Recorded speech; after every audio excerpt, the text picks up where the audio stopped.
What's up?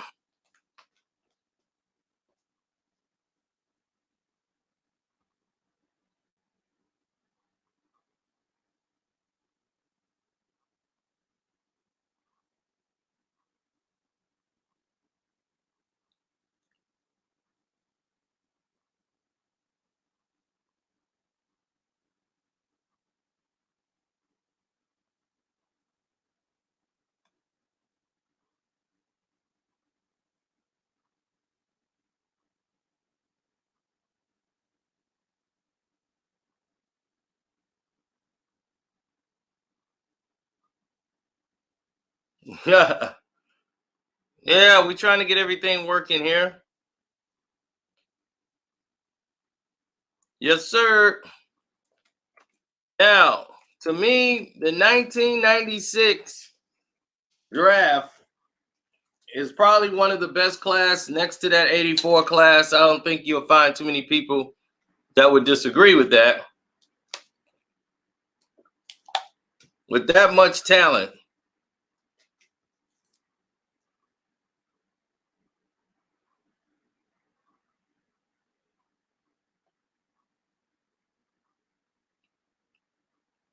I sent people the link already.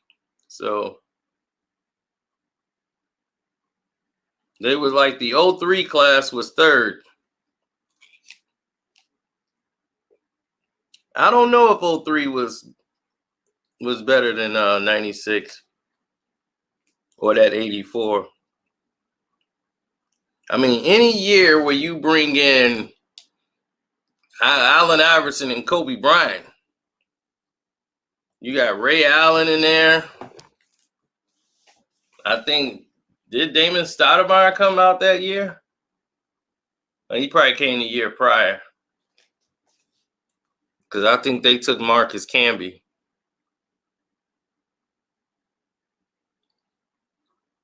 But Kobe from Lower Maryland High School. Lower Marion High School. Right?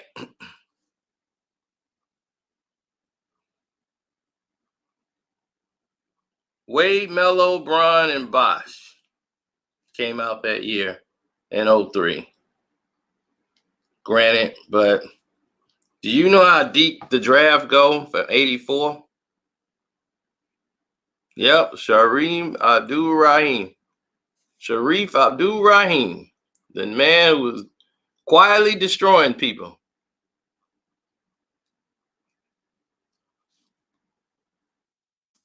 But Kobe was from Lower Marion High School in Philly. He used to train with the 76ers.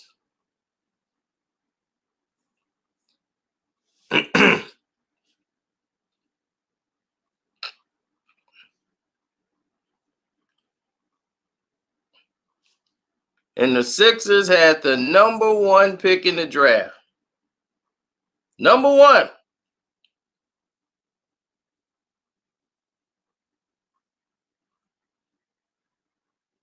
Ray Allen was in that draft. Shareef Abdur-Rahim, he went third.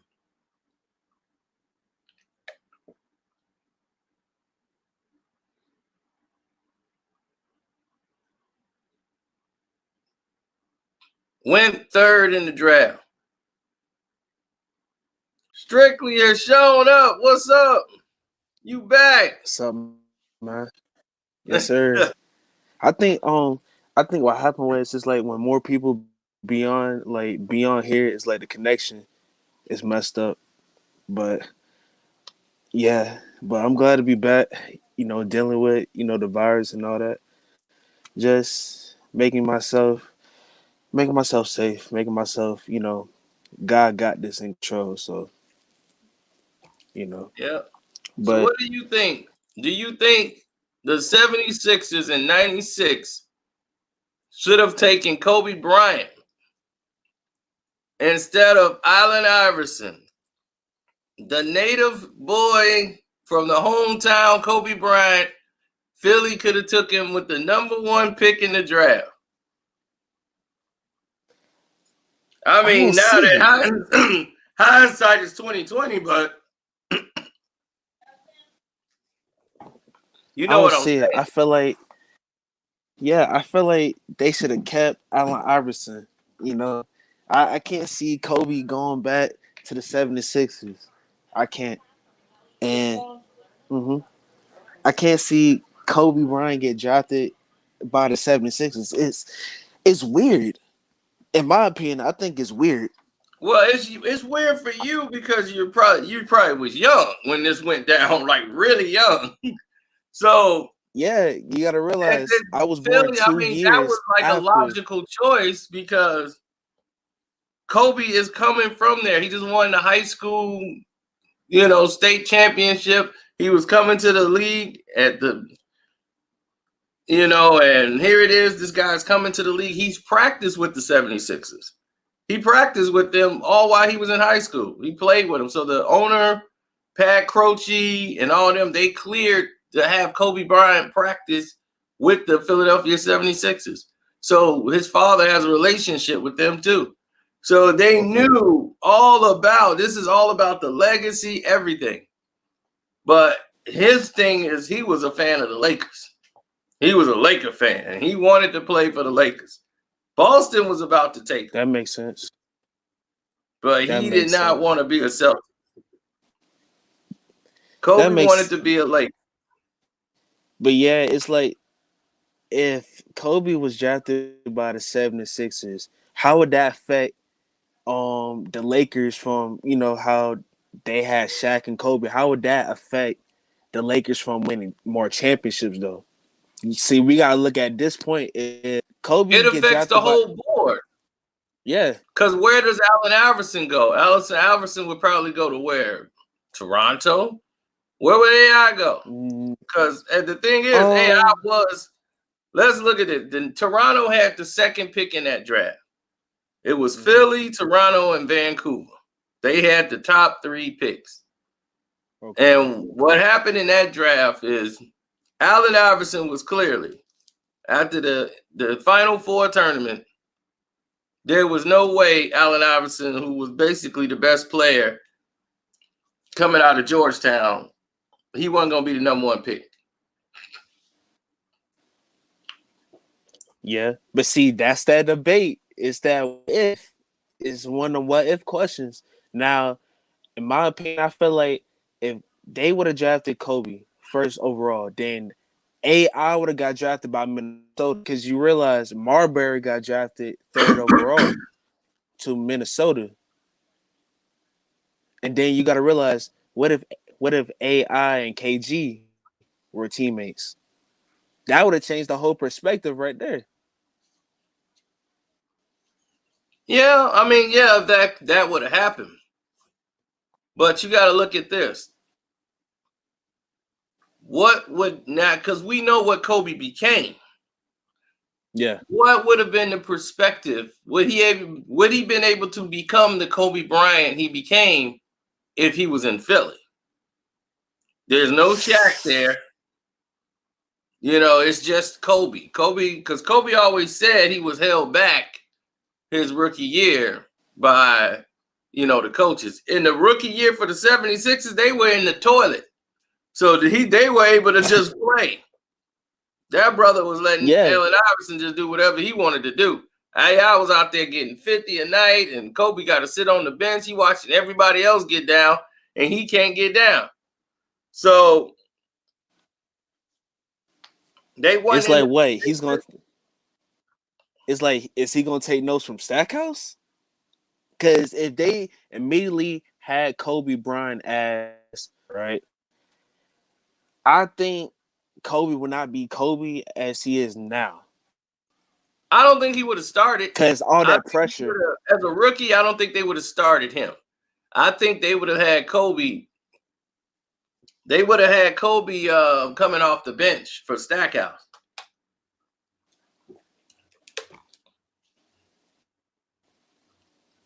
I hear you, but then it's like But they knew that what team. Kobe could do. Oh yeah, it's all about the IQ.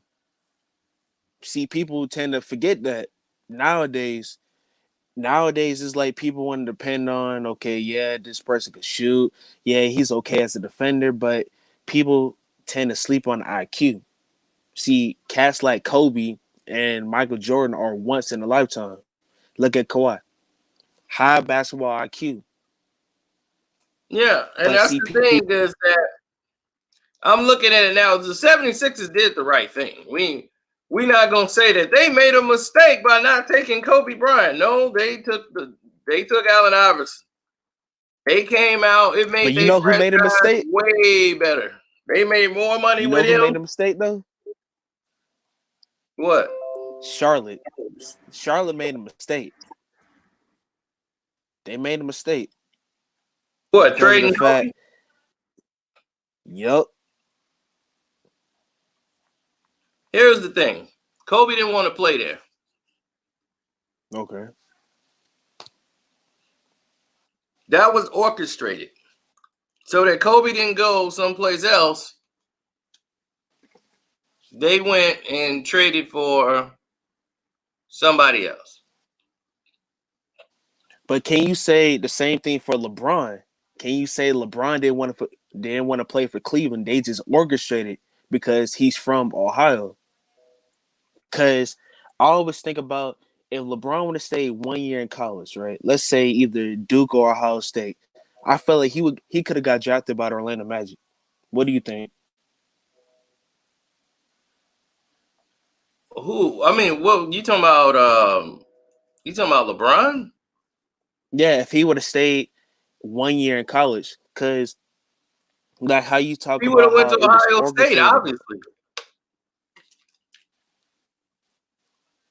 If You say LeBron he went to would have went college, there, he was gonna go to Ohio State. I but mean, see how would that's almost solidified. He was gonna go to Ohio State. how would that affect his career from there if he would have went to if he done with Ohio State? Yo, what's up, If he would Casino? one and done, how would that affected his career? He would still been the same. Hey, what's What's up, up, guys? Casino? P Rock, Jeremy Joe. But Yeah. yeah, he would have still been the same. But they said Kobe would have been the #1 scorer in NBA history had he went to the Sixers. So the Sixers had that chance. They had that #1 pick in '96. But knowing what Kobe became, should they have drafted Kobe Bryant? That is the biggest question. And I was like, that was the more interesting question. I wish they had this on one of them sports shows. They not.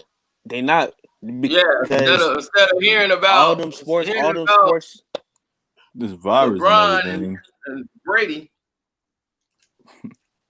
That's But all it's about. let's say they do take Kobe and Allen Iverson goes second. Where The we Raptors get going? Allen Iverson. Do the Toronto Raptors get Tracy McGrady the next year? Do they get Vince Carter the next couple years? They get Vince. They would have Vince, and they would have because Isaiah Thomas was doing the draft. Isaiah Lord Thomas was doing the draft. He was what, general manager of the Raptors at the time? He was part owner. Or part Yeah. Yeah. He was the president of operations over there, and he called the shots. And what he did was out with the Raptors. Yeah, and he drafted Marcus Camby because he already knew what he had. He had Damon Stoudamire, who was rookie of the year. He didn't need another point guard, so he wasn't going to draft Allen Iverson. He already had his point guard in Damon Stoudamire.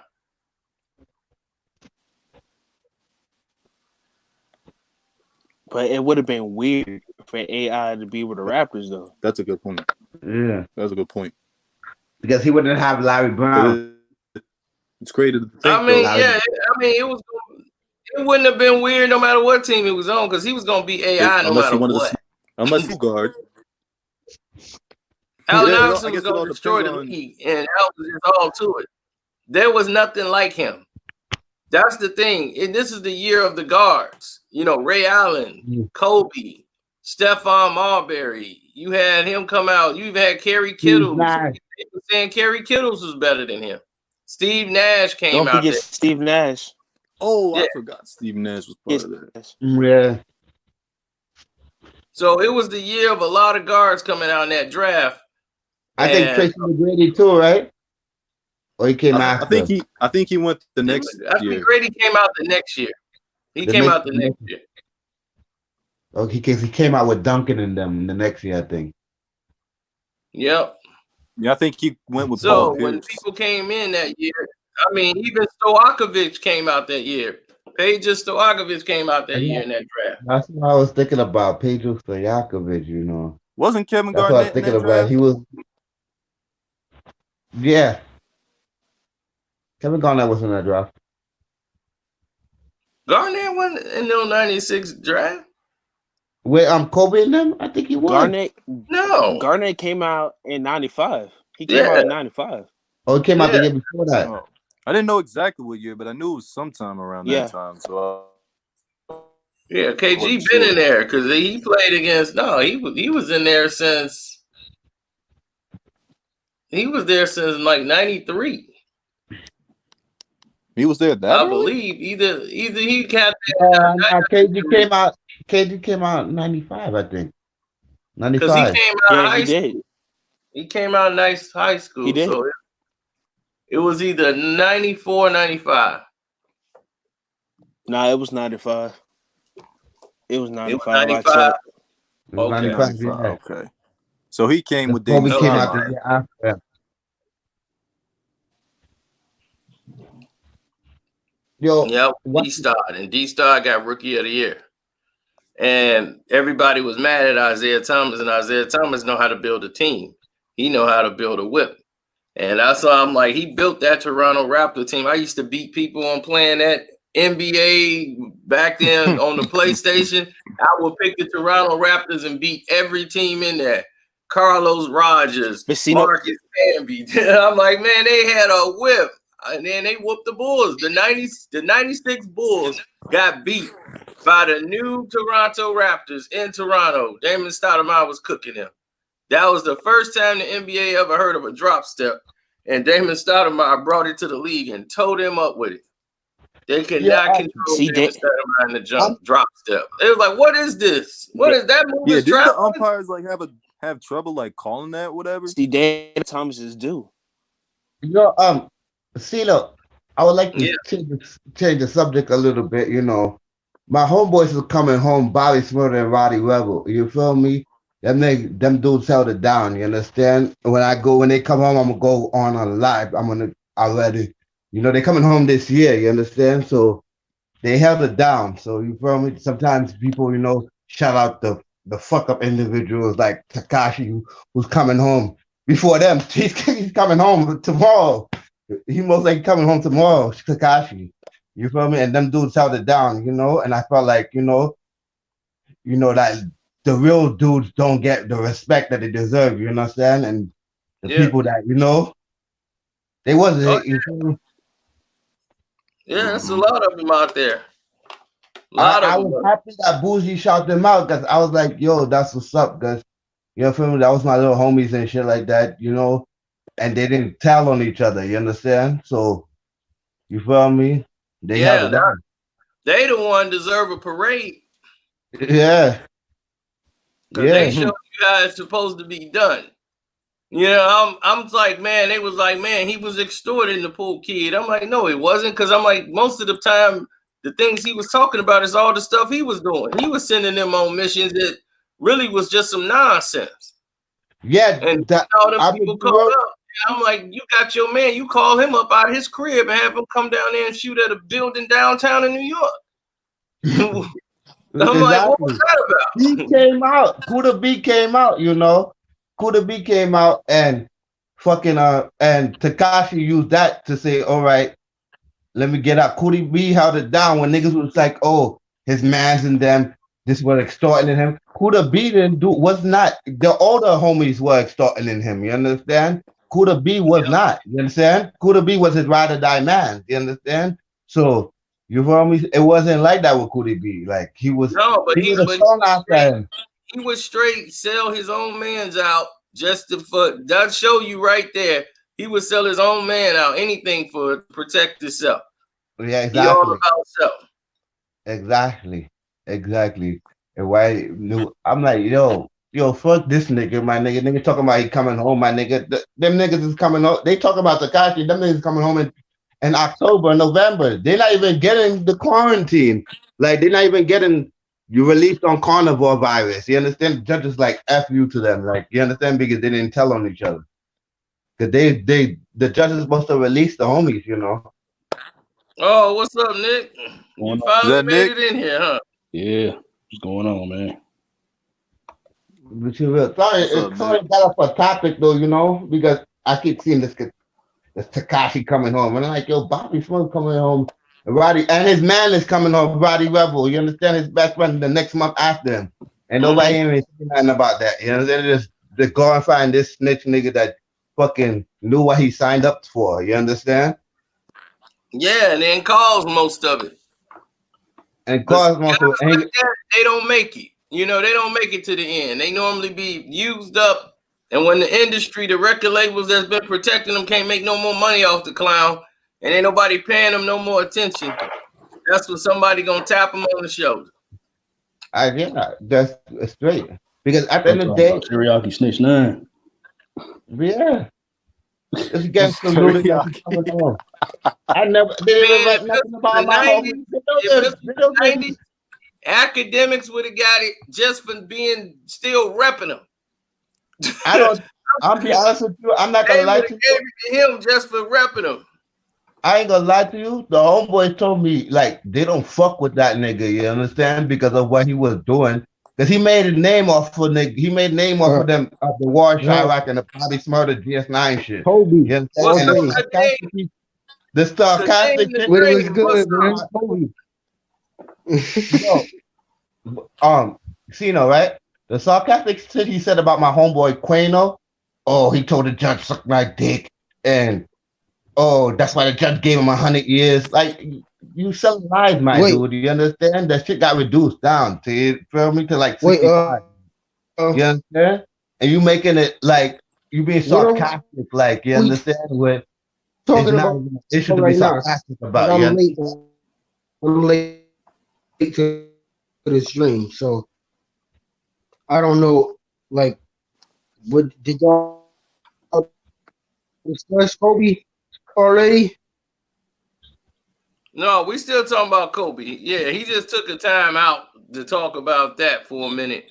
But yeah, we were saying if Kobe played for the Lakers, I mean not the Lakers, the 76ers, they had the number 1 draft pick in 1996.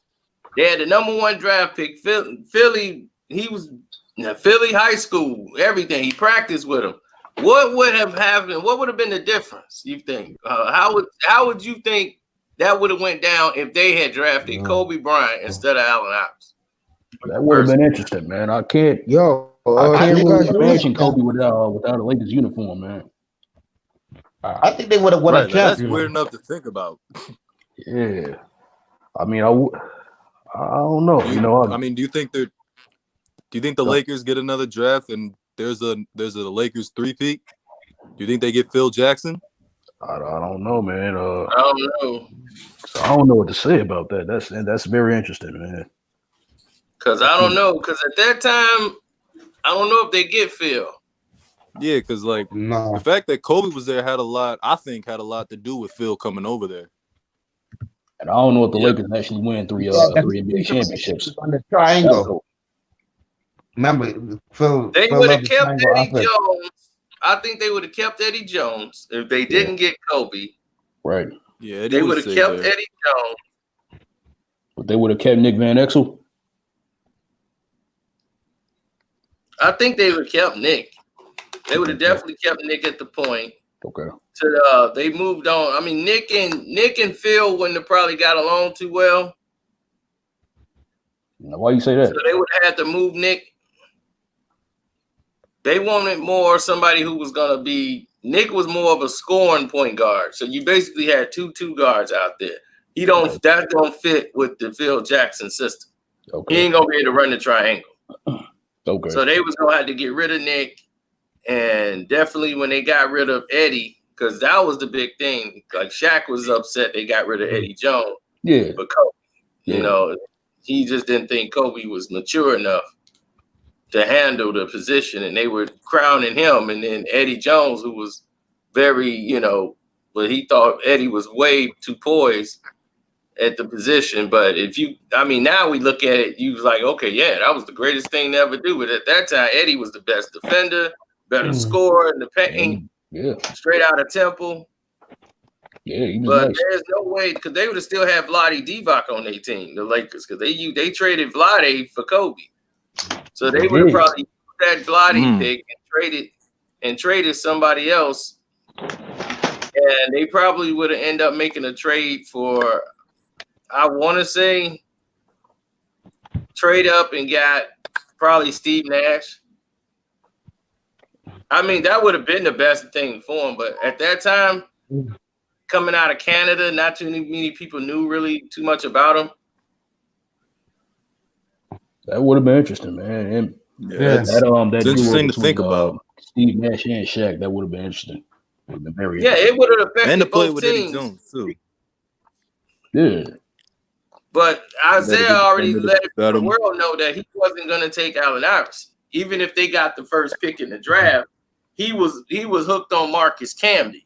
He knew Marcus Camby. He was like, man, Camby is one of the best players since Tim Duncan. It was him and Tim Duncan.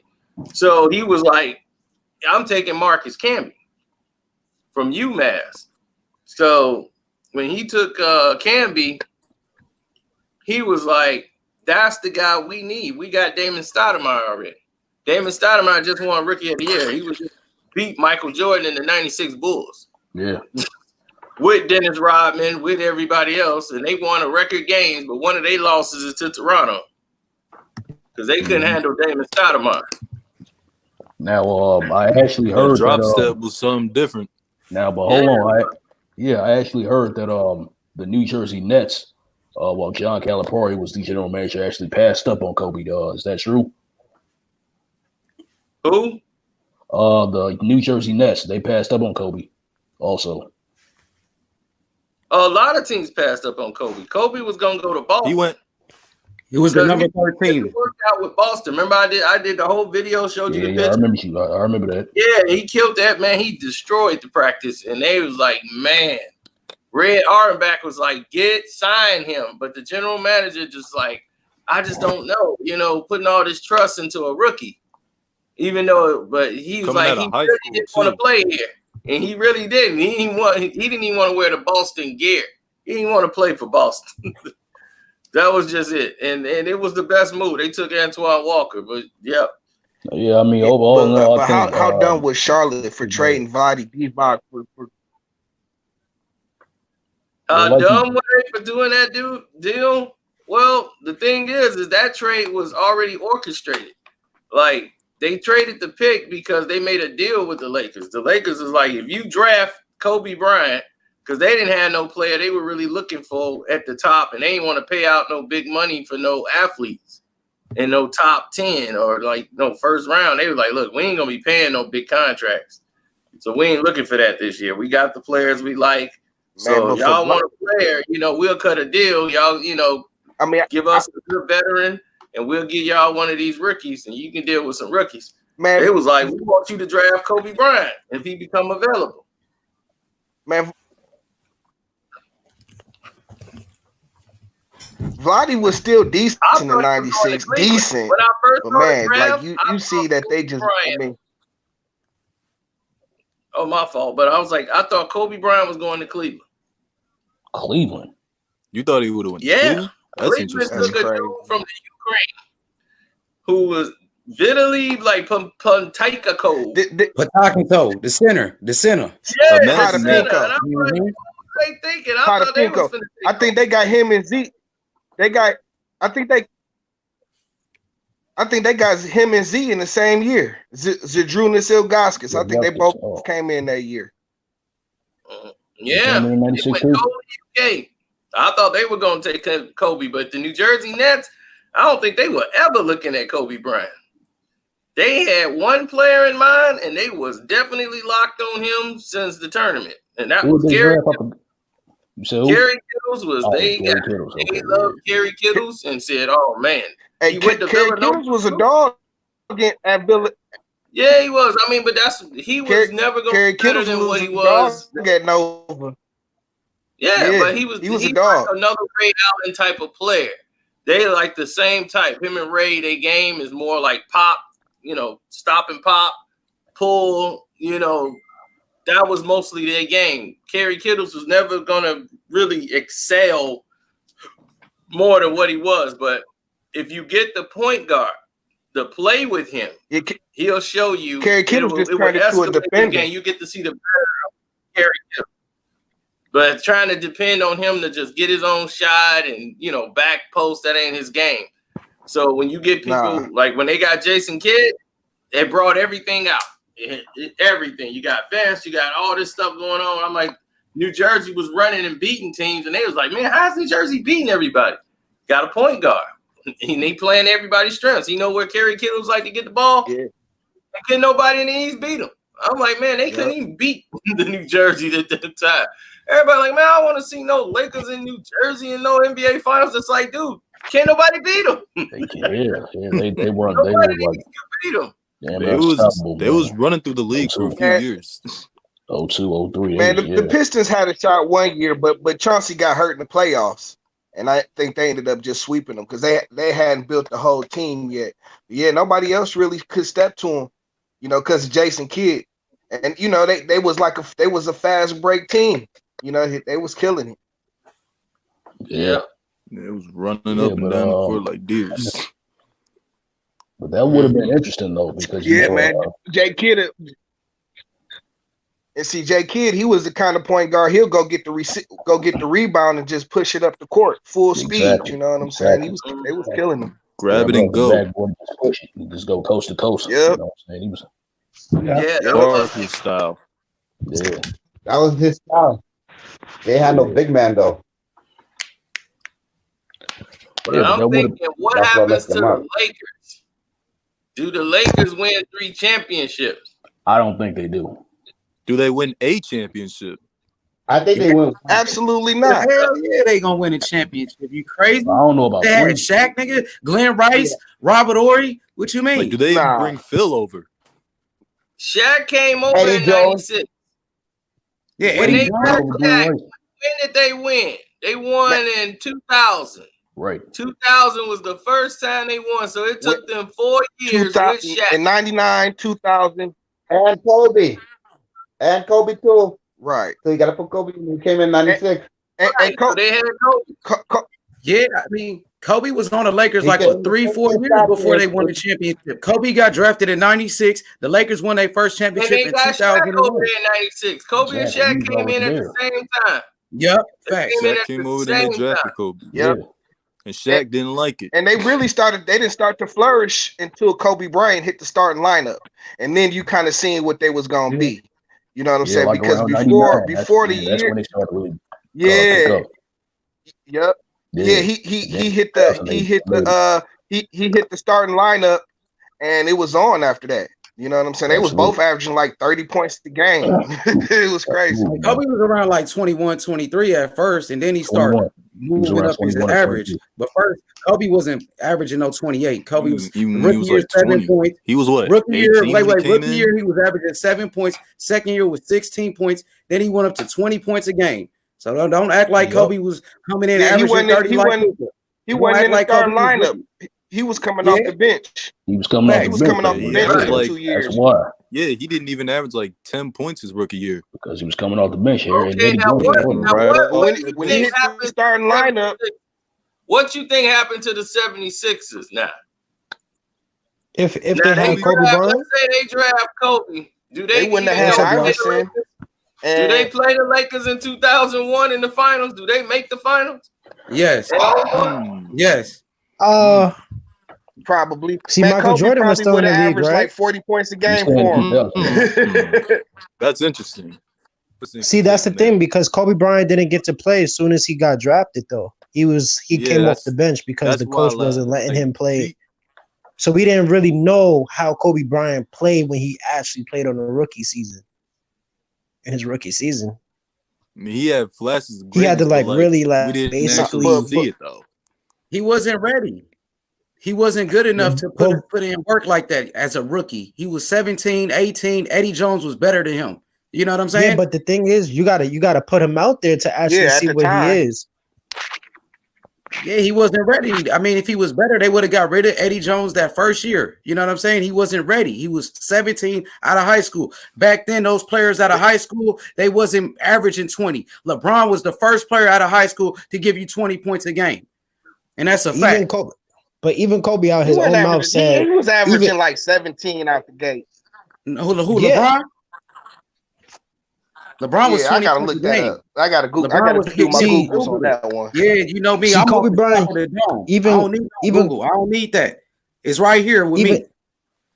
Even Kobe Bryant, he even said that NBA players, when he got there at 17, he was like, "Whoa!" He's like, NBA players don't even work that hard.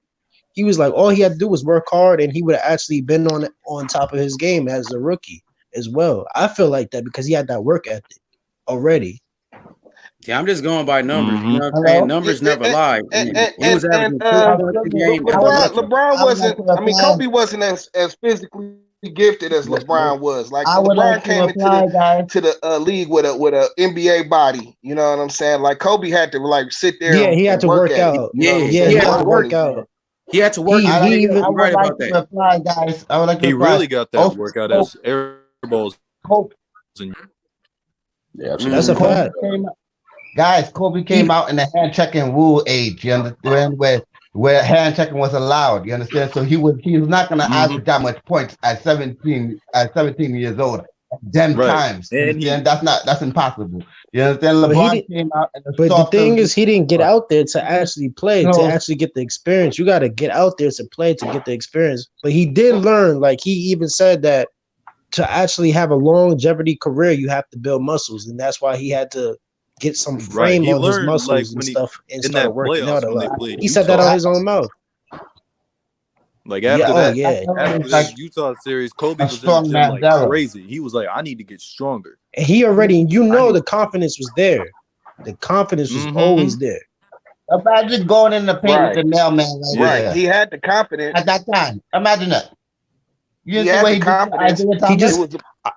I feel like he had a coach that was keeping him back. All together.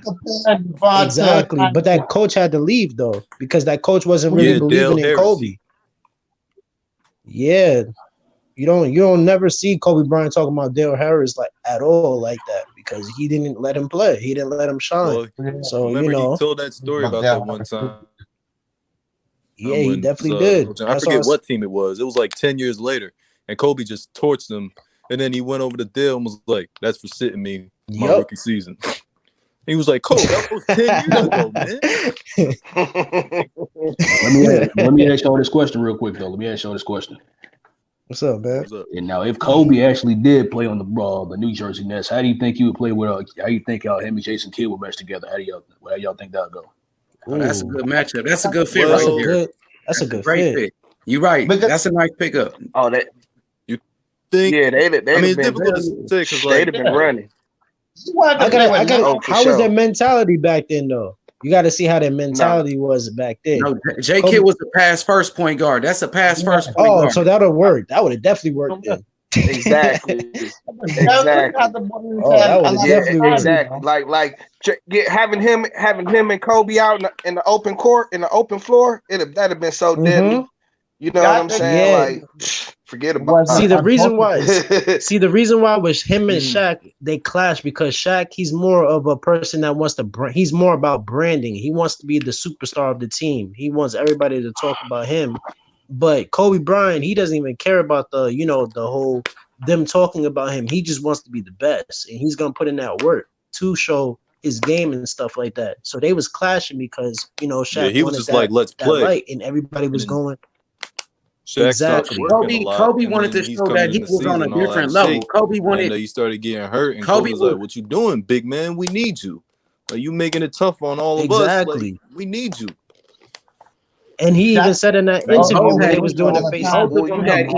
Both of them wanted to be the leaders of the team. Kobe was trying to show the world that he was one of the best players. Like he was invincible. Nothing could happen to him. And that's when Cole was like, man, if you don't take care, realize if you don't take care of your body, that's what's gonna end up happening. The injuries, it's gonna catch up with you. Well, you do got a point because once you get like one major injury, it's hard to come back from it because then you have more injuries that follow that up. Especially at that size too. Especially at that size. Yeah, Shaq he got into it with Penny though. You know, here's the thing though. About Penny left Orlando. Shaq did have a little ego problem. He did. Yep. How do y'all think that'll work if they stayed? Shaq was doing movies and stuff like that. So exactly. Shaq was the face of the league at the time. Like, he was getting everything. Ego problem, but he wasn't the face of the league. Exactly. But him and Penny, anyway, him and Penny Hardaway was getting into it with the sneakers. You was still on top of the league. They was arguing over the sneakers in those earlier years. Who? I'm not saying he was the best. I'm just saying like they always pushed him, to be the face of the league. Absolutely. Yeah, like they do to LeBron now. They were doing that to Shaq back then. Oh hell yeah, I agree. Yeah. That's a fact. So he was getting all this praise. He's out him partying. And Penny Hardaway, they was going back and forth as well too because both of the sneakers. Yep. Shaq did a commercial. He did a whole commercial dissing Penny, knocked down the little Penny dog. That's what I'm saying. So you already know Shaq has an ego to him. Like they didn't want to give it to Penny did not like retired the first time.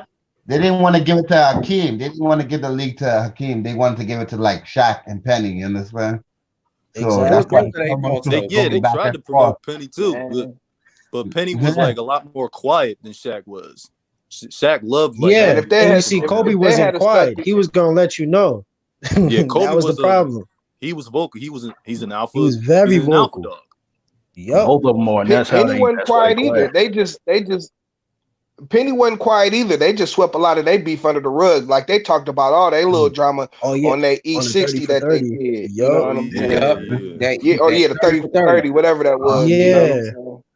Yeah, but I was trying to tell y'all like Penny wasn't buying that bullshit neither. See, when Shaq went to Orlando, when he went to Miami, Shaq, he told Dwayne Wade, like, this is your team. Look, because he got into it with Penny and he got into it with Kobe. So Shaq did have a track record. Shout outs to Coco in the chat, man. 100, my big bro. Yeah, he definitely did. You gotta leave. He basically had to learn because you went through two superstars that you just got rid of.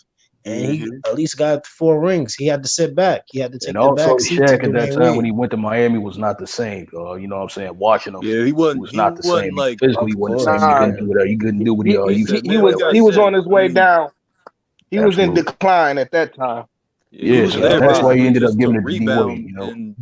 But even in the face to face with him and Kobe and Shaq, when they sat down and then they was basically explaining it, they was like, look, Kobe Bryant was in the gym. Shaq said, I already knew you was in the gym, so I already know you was gonna give 40, and I was just sitting back and just having barbecues and relaxing. So because he already knew what Kobe was gonna do. So that and then Kobe was like, see, this is what I'm talking about. He was like, yeah, Kobe every time he was like, see.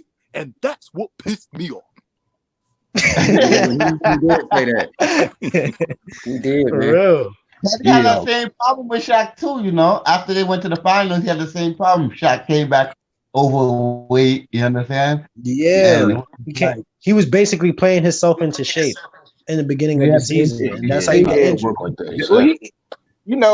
For a big dude, when your foot is hurting, that's why Orlando didn't give him the money because of the injury. He had them bad feet, man. Yeah, you 7'2", 300 some odd pounds, and you running up and down. Like you kind of gotta wait till the season to get into shape. You spend the whole off season chilling. You know what I'm saying? Exactly. But Shaq you could tell Shaq really didn't work on his game, man.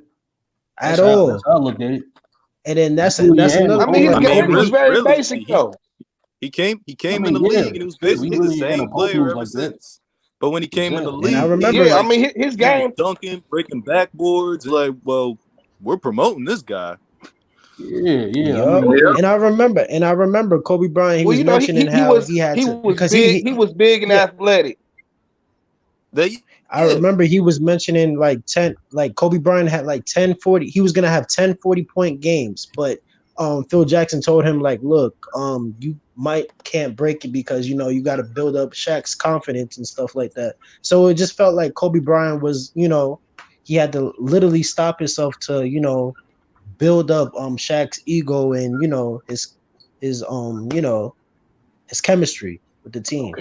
Okay. Now let me ask y'all this question. One of y'all brought up Hakeem Olajuwon. And Kobe wasn't trying to build up no Shaq ego. You know what I'm saying? Yeah, I mean, not Shaq's ego, my fault, but his confidence. His confidence. I wanted to ask y'all this question though. Do you think if Mike had stayed those 2 years in 94 and 95, do you think he would end up beating the Rockets? The Bulls would end up beating the Rockets? Let me ask y'all this. What y'all think? That's a good question. Say that again. My bad. If Mike had stayed in the NBA and didn't go play baseball, do you think he would in 94 and 95? Do you think he would have beat the Rockets? The Bulls would have beat the Rockets? Yeah. Ooh, yeah. See, I asked that question before. Finals, bro. You know what I'm saying? That's Michael Jordan, bro. You gonna kill Vernon Maxwell. They would have had him. I think the second year because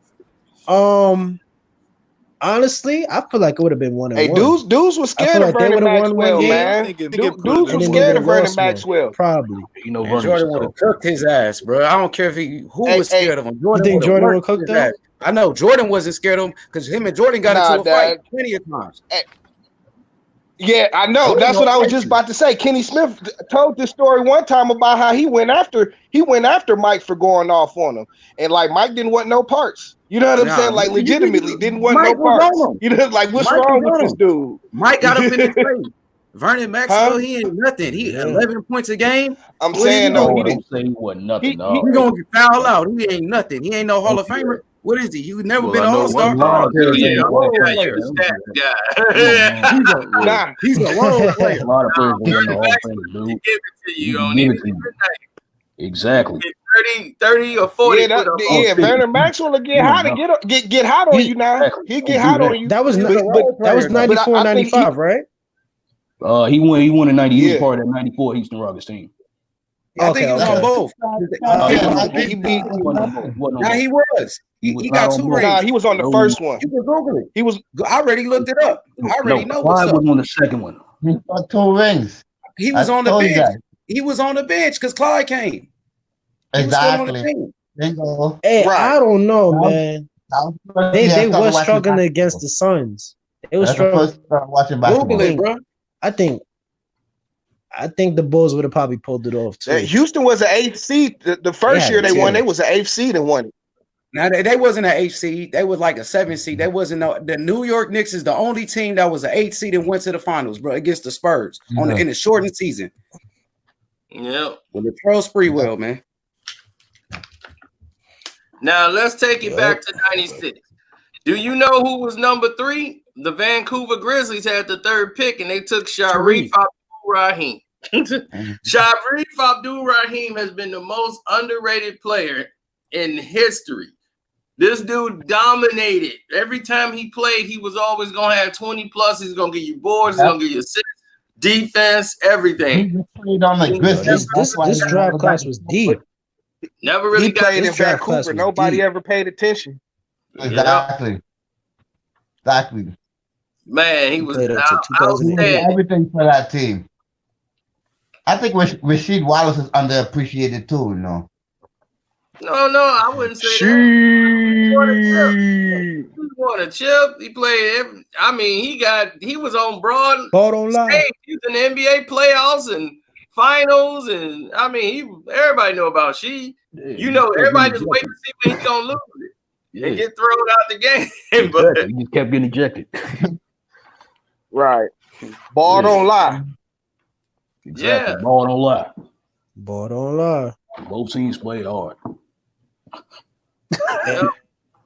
Number 5, Stephon Marbury was number 4.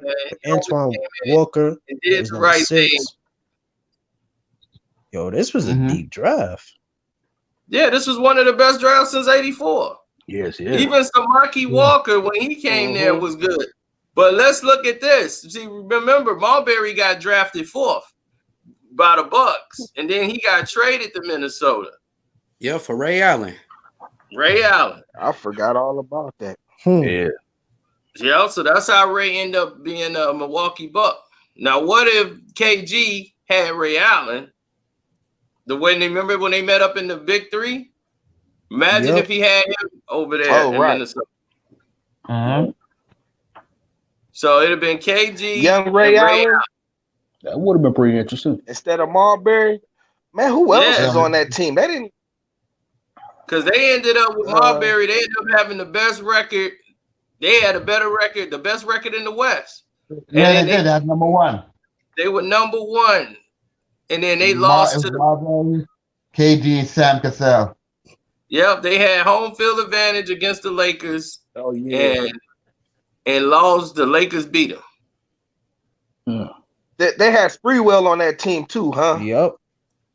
Yeah, I think they had Spree. Yep, they had Spree on the team, and they had a whip. They had a good enough team that year. They was whooping everybody, and that was the year they came down to the final game. I think it was the first round, wasn't it, or something like that? It was one of those years where I don't know if it was first round, second round. It came down to the last game, and in the final game, the Lakers beat them. But I think that was Marbury wanted to go. That was a little later though, right? See, no, I was gonna ask you one question. Oh, that was what you think like 98, 99. What do you think about the Cowboys franchising Dak? Oh, well, it's ridiculous because you overpaying Amari Cooper. Amari Cooper is always choked. You paying him all that. That's what they fucked up at. Paying him that money, but you don't want to get back. And talking about you done paid the white boys. You paid the white boys all these 20, 30, all these millions up front. Yep. And even the Rams quarterback. Y'all got him playing for $600,000. Are you kidding me? Yeah, I'm not the biggest Dak Prescott guy, but man, they got to be a free agent. I ain't no big Dak Prescott fan either, but the brother did more, and they always talking about he got to prove more. I'm like, what do you got to prove more? Right. I'm a Giants fan. Pay him his money. And you don't see Dak Prescott always in the news and stuff like that, getting in trouble. Man, but they threw bag after bag after bag at Tony Romo, and you know what I'm saying? They ain't had no problem coughing up the money to him. Exactly. And you don't see Dak Prescott always in trouble too. Yeah, I can see that. We talking about them Cowboys now. I can't see it. What's that? I looked it up too, man. I looked it up too. It's cool. Oh, you seen it? Yeah, I saw it. What is that? Quarterback. What the hell? You think you're gonna win? You didn't learn what happened to the Redskins? Franchise your quarterback. That nigga's not gonna do shit for you to this year. Shit. Hey man. Look. Yeah, you don't see Dak Prescott getting in trouble though. Like Zeke. And Zeke didn't even have a good year at all this year either. I gotta say this real quick. Look at what happened to Washington. Look how much it cost them. They paid $30 million a year for a guy they weren't even gonna have. They could have signed him and saved about $20 million just by signing him up front. They kept franchising him like every year, and I'm like, he cool with it. Now he guaranteed to get like 30 a pop. He gonna retire the richest quarterback in football because teams was too stupid and kept franchise tagging him. Exactly. They lost all their players. They lost Deshaun Jackson. They lost a lot of players. Dallas don't plan on keeping Dak Prescott. They don't plan on keeping him. He's gonna be a stopgap till they get their next white boy. Where else and get that bread? He could sit out. Yeah, he gonna go somewhere else. Yeah. But I don't think Dallas plans on keeping him, man, because like that's why not lock him up long term? You know what I'm saying? To save yourself money in the future. You know, you have a quarterback, you got your running back, but that's not what their plans are. They're gonna end up. They're not going to re-sign him. They're going to let him walk in the offseason. They're going to try and find them somebody in the draft this year. Who? And Dak will probably be out of there next year. Do you know how hard is it to find a quarterback that's consistent? It's crazy. That's not. It's not. You can't just shop around like that, you know. For a quarterback. No, you definitely can. You definitely can. Yeah, It's like Why they ain't give him the money though? That's the whole thing. Like why they gave Zeke why, the money, they gave Cooper the money, they gave the money to the wrong people. they don't right? believe in him. They didn't even They have don't to believe give. in They him. didn't even have to give Cooper all that money. They could have. You They could have really definitely just did got a it. random wide receiver. Exactly. You know what I'm saying? Listen, this whole draft is full of wide receivers. I don't know why they even Right. did that. That was stupid. Nigga, Amari Right. Cooper, a Pro Bowler, bro. He been a Pro Bowler with Oakland. That nigga, the truth. But I'm saying they easier He's to the find truth, than but what they easier but to if find you a have no quarterback. quarterback, what do you? In Oakland, he was Yeah, they- Butterfinger. But if you have no quarterback, what is the point of having a good wide receiver? He said that nigga the Well, they ball. don't believe in Dak Prescott like that, dog. That's why they ain't locking Yeah. him up long term. That's what I said. That's obvious. Yeah. They ain't gonna They definitely they ain't don't gonna believe keep in him. him. They don't have no future plans for him beyond this year. Yeah, You know what I'm that's saying? that's obvious. And how he's That's gonna play true. the year without them, with them knowing that they don't have no future plans for him. But I bet you, if he was sit out, you know how bad of a press he would be getting, right? Yeah, I bet you he would. Yeah. And we have more faith Yep. in Daniel Jones than they have in Dak Prescott. Because I don't understand that. Exactly. I think they Man. seen how much he struggled last year without Zeke. And you know what I'm saying? They bred it up for Zeke, so I think they feel he's the key to the offense, not necessarily Dak. You know what I'm saying? But they didn't even win. I mean, true. Let him go. But Let the Giants get him. I have no faith in Daniel Jones. Let us get that right. What's the name? That offensive coach. are you talking about the Washingtons? You talking about the Washington Redskins? No, the Giants. Oh, the Giants. He was doing good at Danny first. Dimes.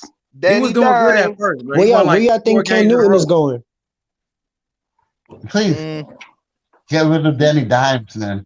For real. All I know is I hope this man Cam Newton does not go to the Patriots. I'm a Jets fan. I didn't see nothing special from that kid, man. No special deep throw. No. Okay, he got it in a tight window. Oh, nothing. Like, you understand? I don't just care about the stats and shit. I just want to see that one special throw that show me that you could throw the ball. You understand? And he did none of that. So I was like, hopefully, the Cowboys fuck up with Dak and we sign Dak. You understand? Next year. You can hope that Danny Jones could develop. You know what I'm saying? He could develop, but I mean, he only had 1 year. It don't look too positive. I feel you, but he might develop. You know what I'm saying? Oh, are you talking about the Giants quarterback? I mean, a quarterback IQ. He threw too much interceptions. Like, he doesn't have an offensive line though. He's a rookie. He's a rookie, bro. He got a deep ball. He got a deep ball though. That's it. Like I say. He could throw deep. So he just got to get one long throw for you to get his shots. Accurate, must say.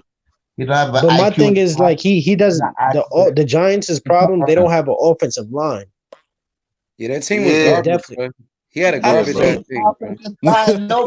They've been having trouble with the offensive line. They kind of like my team. Nobody has the offensive line. They don't even play together. They don't even practice no more together. The offensive line. Nobody has the offensive line.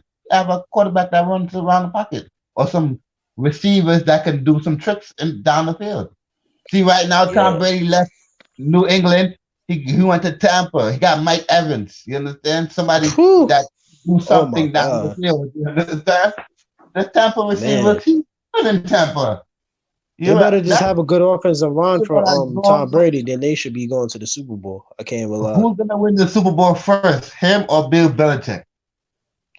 I don't know who's gonna be the quarterback for the Patriots. That's the question. They're gonna draft the quarterback. They talking about that kid Love, Jordan Love from I think Utah State. Oh, okay. I don't know who that is. They say he like Patrick Mahomes. They say he the new Patrick Mahomes coming out. See, the thing is, it don't matter where they Patrick Mahomes. That's crazy. Yeah, that's what they call. That's crazy. I'm telling you right now, it don't matter where this man Belichick drafts, he always picks up a superstar. Like, it's annoying. I'm a Jets fan, so I always have nightmares and stuff like that. So I'm happy. The day that Tom Brady left, I was like, all right, good. One down, one more to go. I mean, but you know that we was talking about that the other night. It's the system out there. They've been plugging in just pieces. People that's how you know I'm loyal. Perfectly for years. Yeah. That's true. Where I think Cam Newton is going? The Chargers, And maybe. Jameis Winston. Probably go to the Chargers to LA. Me personally, I feel like he's gonna either go to the Chargers or the Washington Redskins because Rivera is his old coach, and he's with the Washington Redskins. He's the new head coach for the Washington Redskins. Rivera. I think it just makes sense. Oh, okay. Yeah. That's probably where he's gonna go. I can see him going there all day then. Yo, y'all don't think Cam is washed up? Yeah, y'all don't think Cam might be washed up though? What, man? What's going on? I don't know. I feel like that shoulder injury really messed him up. I can't even lie. I mean, his accuracy was really bad. Like these past 2 years, his accuracy was really bad. I don't know if it was that shoulder injury that he had, but I already knew that was going to happen because the way how he was getting hit, it was ridiculous. I was just like, it might be them outfits he be wearing. And shit, you know what I'm saying? It might be those outfits and his hair look fucked up. The you know Russell what I mean? Westbrook, I think that's what it is. NFL. Cam is Hollywood now. Cam that nigga's a joker. He need to go to LA, bro. Cam's personality's out of here. Cam is trying to be right. Cam is trying to be the NFL LeBron right now. Yeah, Cam Newton got that personality like Antonio Brown type a little bit. The Dwight Howard type of shit.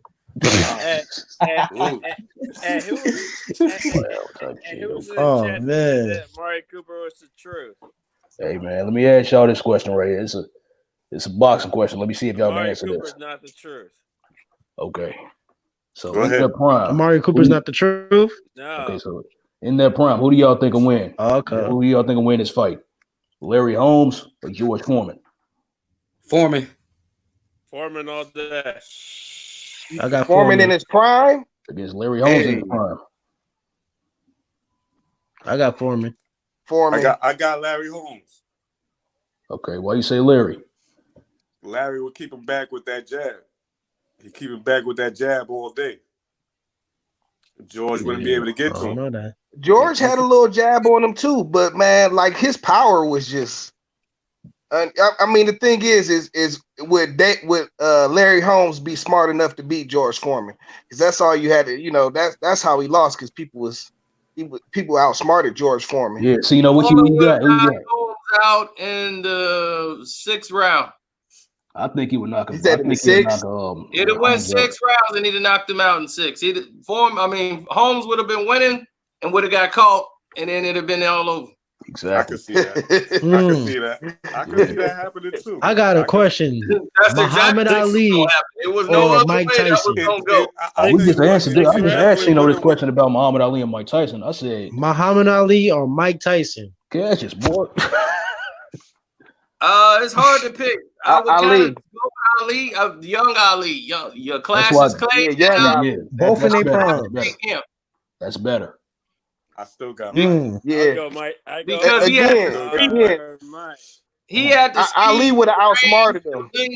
Length, he could tie up Mike, tire him out, get Mike to the later rounds. And then, with that speed he got with his punches, exactly, he could keep Mike out there. A lot of big men don't have that kind of speed like Ali had. He has to be a middleweight to be a heavyweight. There you go. And everybody forget Ali was 6'5", man. Ali was 6'5", long. He was long arms. Foreman. He had a longer reach than George. He was bigger than George. Yeah, exactly. Mike George was a power guy. People don't realize that. You know what I'm saying? But Ali was 6'5" and fast. You know what I'm saying? Like he was really a freak of nature even back then. You know what I'm saying? Man. But but Mike, I don't think Mike could have got close enough. And if he did, like Ali would have took one good one from him and he'd have stayed away from him the rest of the fight. He wouldn't have been able to catch him. Larry Holmes. Hey Jay. Once Mike get in, hey Jay Flizzy. Yeah, what's up? Yeah, I know you just got here, you and Ghost. So what would you think though about Kobe if he went to if the Sixers would have drafted him instead of AI that year? Because he from Philly. They win a chip. They do you think Philly win a chip if they had Kobe? Yeah. No. I think they win a chip. No. Yeah. No. At least one. Kobe, At least one. man, playing in his hometown, nah, it wouldn't have happened in his hometown. It happened Like just sooner or later, right they for probably him. would. Going to LA, getting traded from Charlotte to LA, and getting that mindset like that failure. That was failure for I Kobe gotta see getting that traded roster. from Charlotte to LA. That was failure for him. When he got there to LA, he knew he had to put in that work. Going to his hometown. Was Barkley on that team? On that 96 team? Nah, absolutely he was not. with the Nah. Rockets. No. He was in Nah. Phoenix.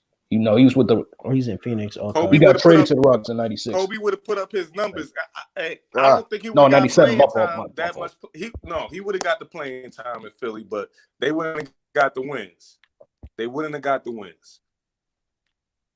Oh, what's man. up? So cool, Joe. What you think? What's up? Joe, what you think about Kobe going to the 76ers? They said we taking Kobe at the number 1 pick in 96 instead of AI. What happened to the Sixers? You got to remember, Stackhouse was there too. So could him and Stackhouse play together? Yeah, they practiced. Remember, Kobe practiced in his senior year in high school with the Sixers every day. You know what? I think they would have came close if you had the roster that AI had on that finals team. I think they could have.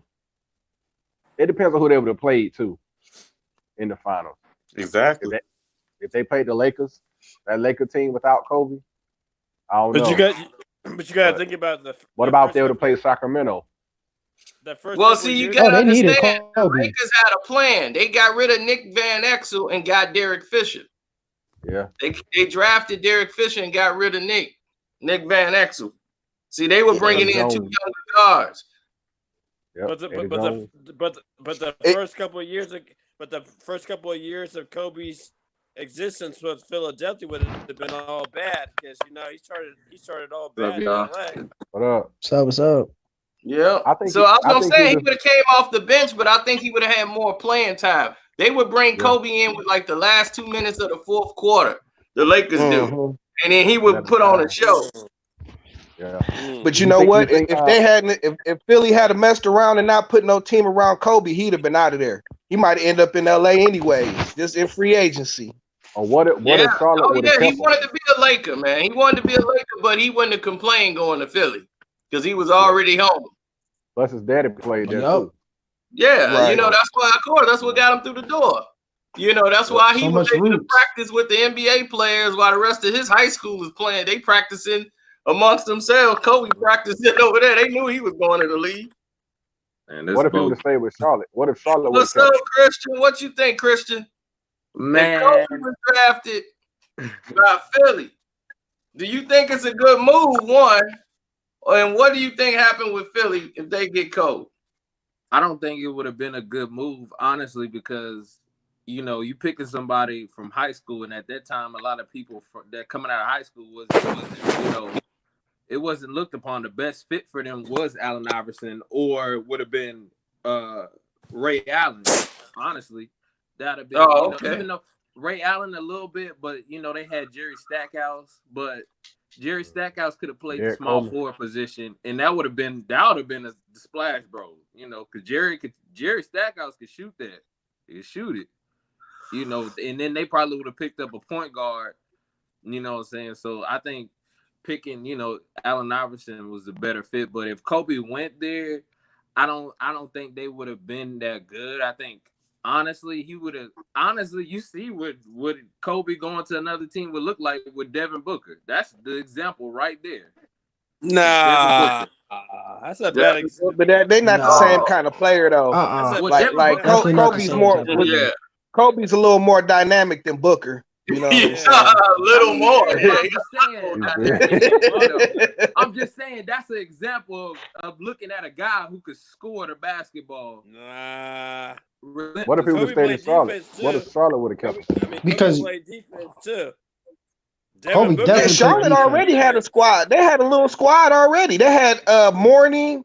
They had LJ. Did they still have LJ, or was he with the Knicks by then? I don't think Alonzo and LJ were gone. I think he's going to the Knicks right after. Yeah. Lonzo was gone by 96. He was gone by 96. Lonzo was in Miami. So at that time, both of them dude. gone? He was gone, Yeah. I think. Yep. They had, that's why they traded they had for Glenn Black. Rice. They had Glenn Rice First and of all, Jamal First of all, Mashburn. Devin Booker, he don't play no Bobby Field. They had no, they didn't have. They had Dale Curry. Dale Curry. And what was the dude? They had Dale another Curry dude was that gone. died. What was my man's name who died? Bobby Fields. Bobby Fields. Yeah. And Wesley. David Wesley.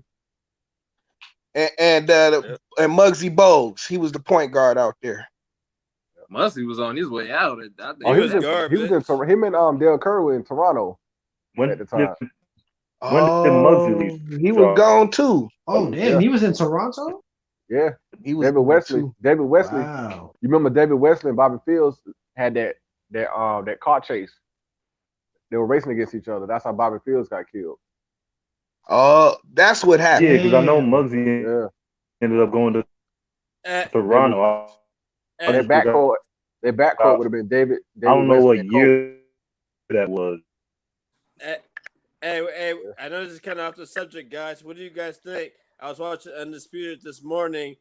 Who's better, Terrell Owens or Megatron? Ooh. Megatron.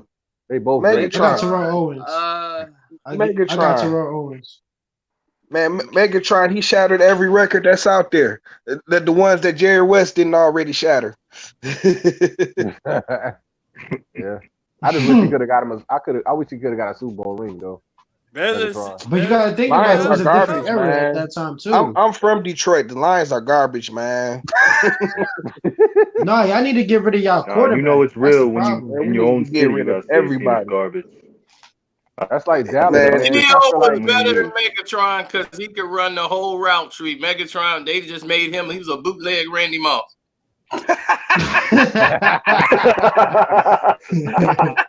And he bounced out. He's still bounced right out. No, but the thing about Megatron, like he needed a better quarterback. You gotta admit, T.O. was a monster. Heck yeah! If he didn't have a quarterback, he was just gonna run that move. But man, Calvin can go and get the passes nobody else could get. You know, and that's why I put him up there. You know what I'm saying? Like, you know, it didn't matter if you had 2 safeties on him, 3 safeties on him. It didn't matter. He was gonna pull it down. And you got to look at the kind of quarterbacks he had too.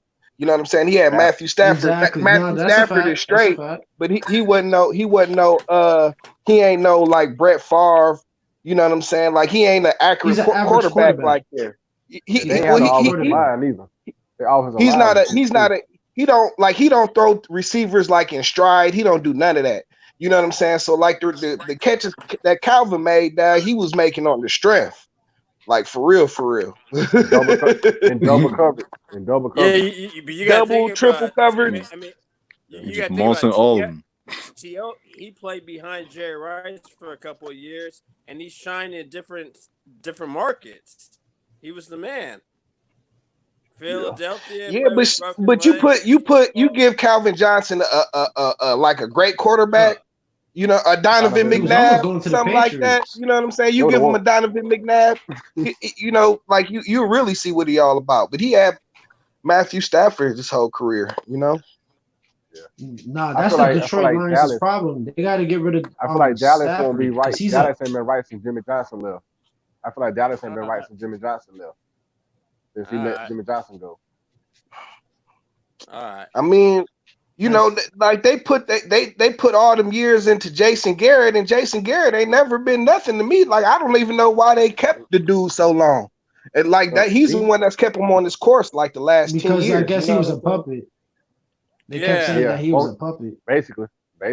Yeah. Man, they put all that time into Jason Garrett and Tony Romo, and that was just both trash decisions. I used to hate that. I was just looking at like, man, I used to hate him.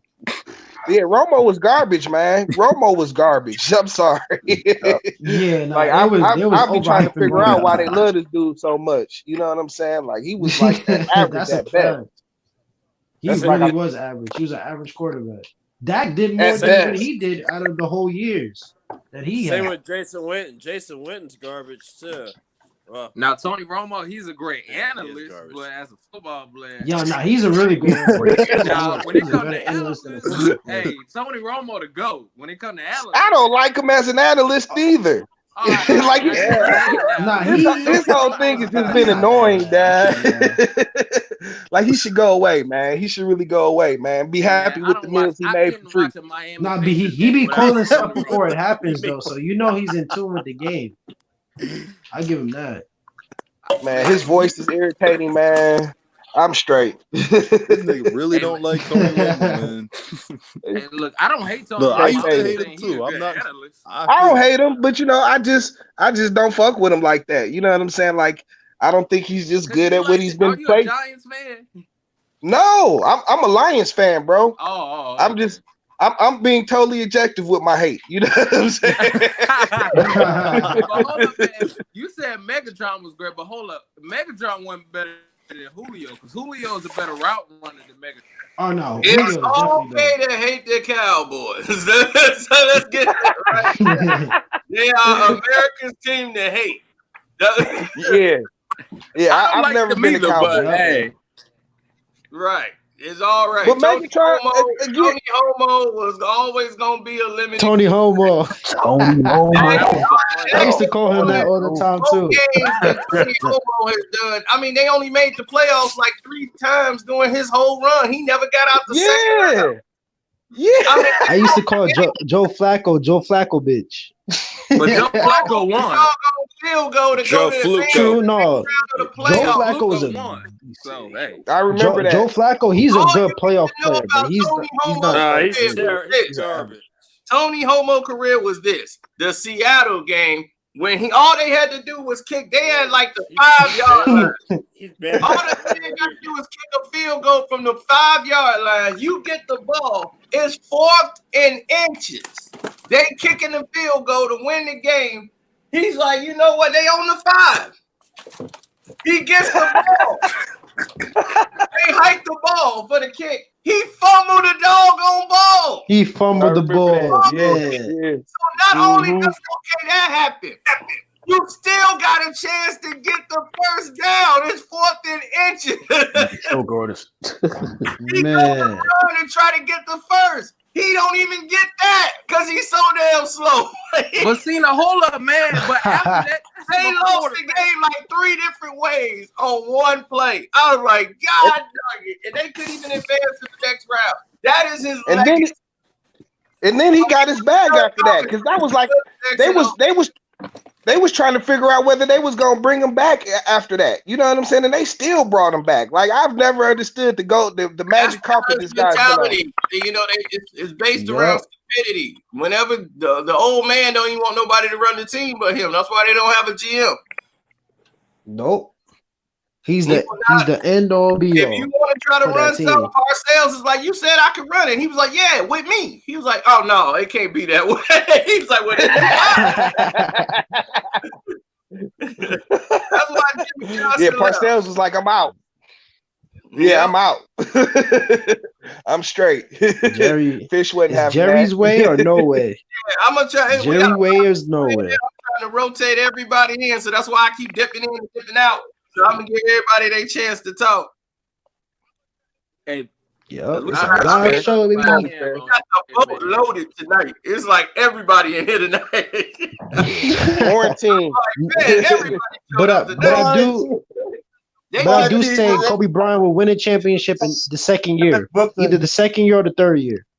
What? In Philly. Listen, when Tony Romo went out with Jessica Simpson, I was so happy. I was like, yes, we gonna lose. We gonna lose that game against us. That's the year we won. I was like, yes. I cried. I said, yes. We killed Dallas first. First, we killed Dallas. Okay. I was like, yes. Yo, Dallas ain't gonna be right to Jerry Jones stop running that team, man. Absolutely. He will never stop. They would never win the Super Bowl again unless that he gives up his GM position. Yep. Once he gives up his GM position, but that's not happening. That's not happening. No. That's not happening at all. And the 69 is gonna keep winning. Yep. And then you see he might die and not win the Super Bowl. You know, that man was starting to cry last year. Like I tried. Yeah. I don't want to fight you. Yeah, you have to cry. Everybody They definitely wasn't about to win it last year. Everybody. Do you think? All right, so everybody, do you think Dak Prescott could get that team to a Super Bowl? No. Yeah, absolutely. If they put the talent around him, because they can actually compete if Jerry Jones stay out the way. That's the only way. Right. They could have won. Yeah, that's not happening. He should have won. They should have won against. Man, I've never seen.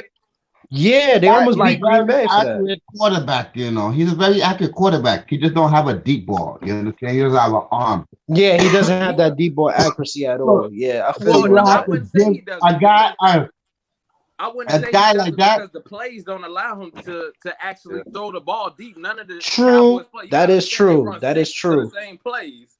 They run maybe after this quarterback, now that he got rid of that coach, let's see what happens. Yeah, that's what I'm about to say. Now that he got rid of the coach, you think of Dak? Y'all think if Dak was on the Panthers Super Bowl team, you think they would have beat Denver? No, I don't even know who their wide receivers are. It would have been the same outcome. I'm a Panthers fan. It would have been the same outcome because the wide receivers. No. Man, they got them. They got the Panthers out of that one early. Since you're a Panthers fan, since you're a Panthers fan, how do you feel about the new quarterback situation? Yeah, what are you guys doing over there in Carolina? How do you? I don't like Teddy Bridgewater. I don't want to be on the team. Hey, Teddy Bridgewater, you got to on live. Hey, Jay Blair don't realize he on live. Jay Blair. Yo.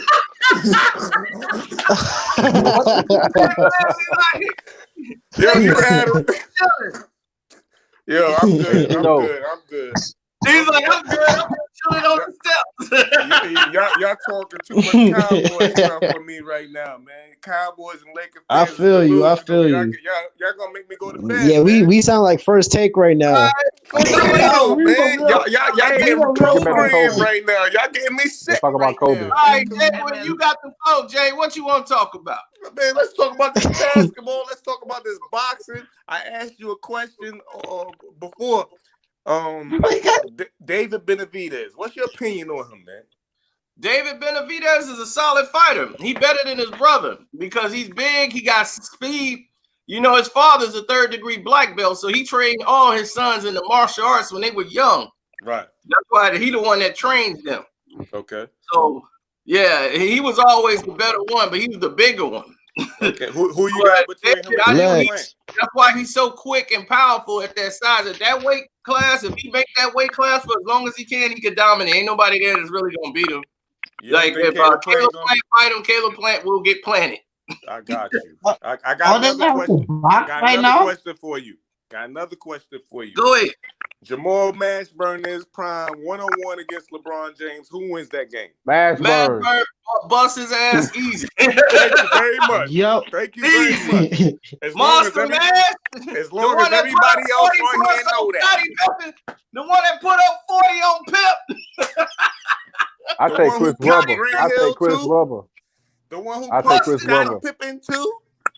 I take Chris Webber over LeBron James. That's all the I'm man doing. That came me out, too. I definitely put Chris Webber over LeBron James as well. Player Give me Chris Webber all day over. I love him. I love to have see Chris Webber match up with LeBron. Chris Webber. They don't Give me Paul Pierce over LeBron.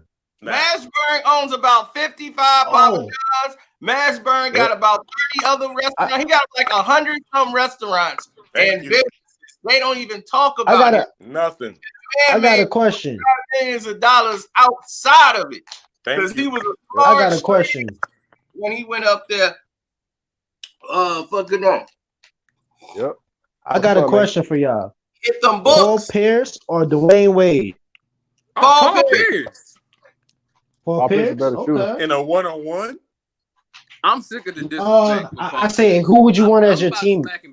Your franchise team. There's two different players. Franchise player for your team. Dwayne Wade. Dwayne Wade was great that long. He was hurt for a lot of years. He never really had. Yeah, he was hurt.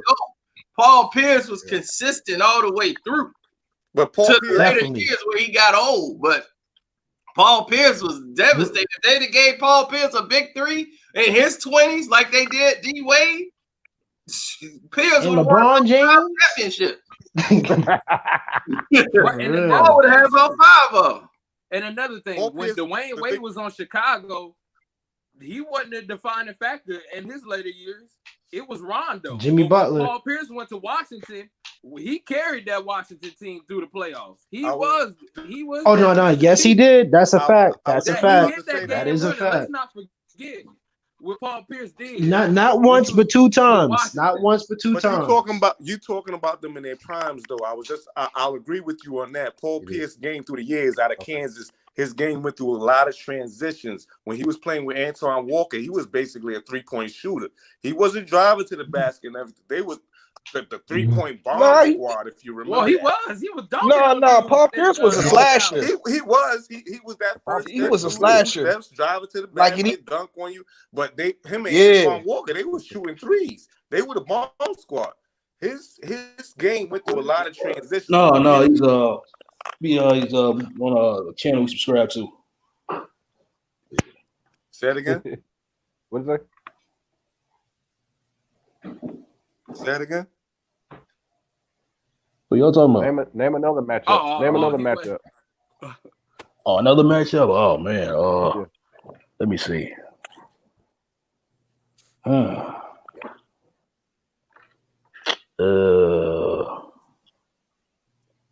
Hey, I don't know. Man, Kawhi and KD, man. I'm saying Kevin Durant. Kawhi, KD. I'm saying Kevin Durant over Kawhi Leonard. KD. They play different positions. They play the same position. Yeah. You're talking about one-on-one, KD. One-on-one, I would say Kevin Durant. Yeah. That'll be a great LeBron game. James or Kawhi Leonard. Kawhi Leonard, man. We all Come on now. I should play devil's advocate. You know what I'm saying? Let's pick up one. I know LeBron watching this video. We're not gonna let you down there. Hey, Derek Coleman in his prime against Tim Duncan. Who wins that one-on-one match? I'm saying Tim Duncan. Tim Duncan. Man, more fun than I'm saying Tim Duncan. Tim. DC would have gave him all elbows and jumpers. Elbows and jumpers. DC was good, but in his element, but DC is not as accurate and is not as efficient as Tim Duncan. No, Tim Duncan is he's a game changer. Exactly. I love DC, but DC wasn't consistent like that. Especially his field goal percentage down in the paint. He was getting triple team every night. He became a better shooter as he went along in his career. Every night. Who was helping him? Chris Morris? Back when he had Kenny Anderson. When he was in Jersey with Kenny Anderson, that's when you saw him flourish. When he had a point guard that could really help him out. But he was never Tim Duncan. Now, come on. I'm not saying I know Tim is quiet, but come on. He the big fundamental for a reason. Come on now. I'm just saying in a one-on-one matchup. That's all. Not in the game. Not the game. A one-on-one matchup in practice. Just one-on-one. That's what I'm saying. You can't stop I'm going to say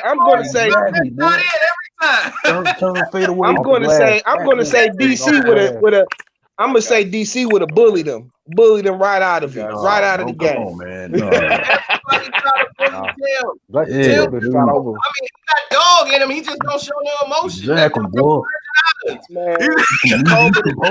DC is from the 80s, dog. DC is from the 80s. You see KG get all up on him. Exactly, boy. But at the end of the day, he busts KG them up. Exactly, boy. Yeah. Well, since we talking about this, that was the realest thing I've ever seen. They got eliminated that game against Minnesota. The Spurs, man, KG went up to him and muffed him in the head like, man, you off. And he didn't say nothing. He's still talking to the ref like, ref, see that? You ain't gonna call that?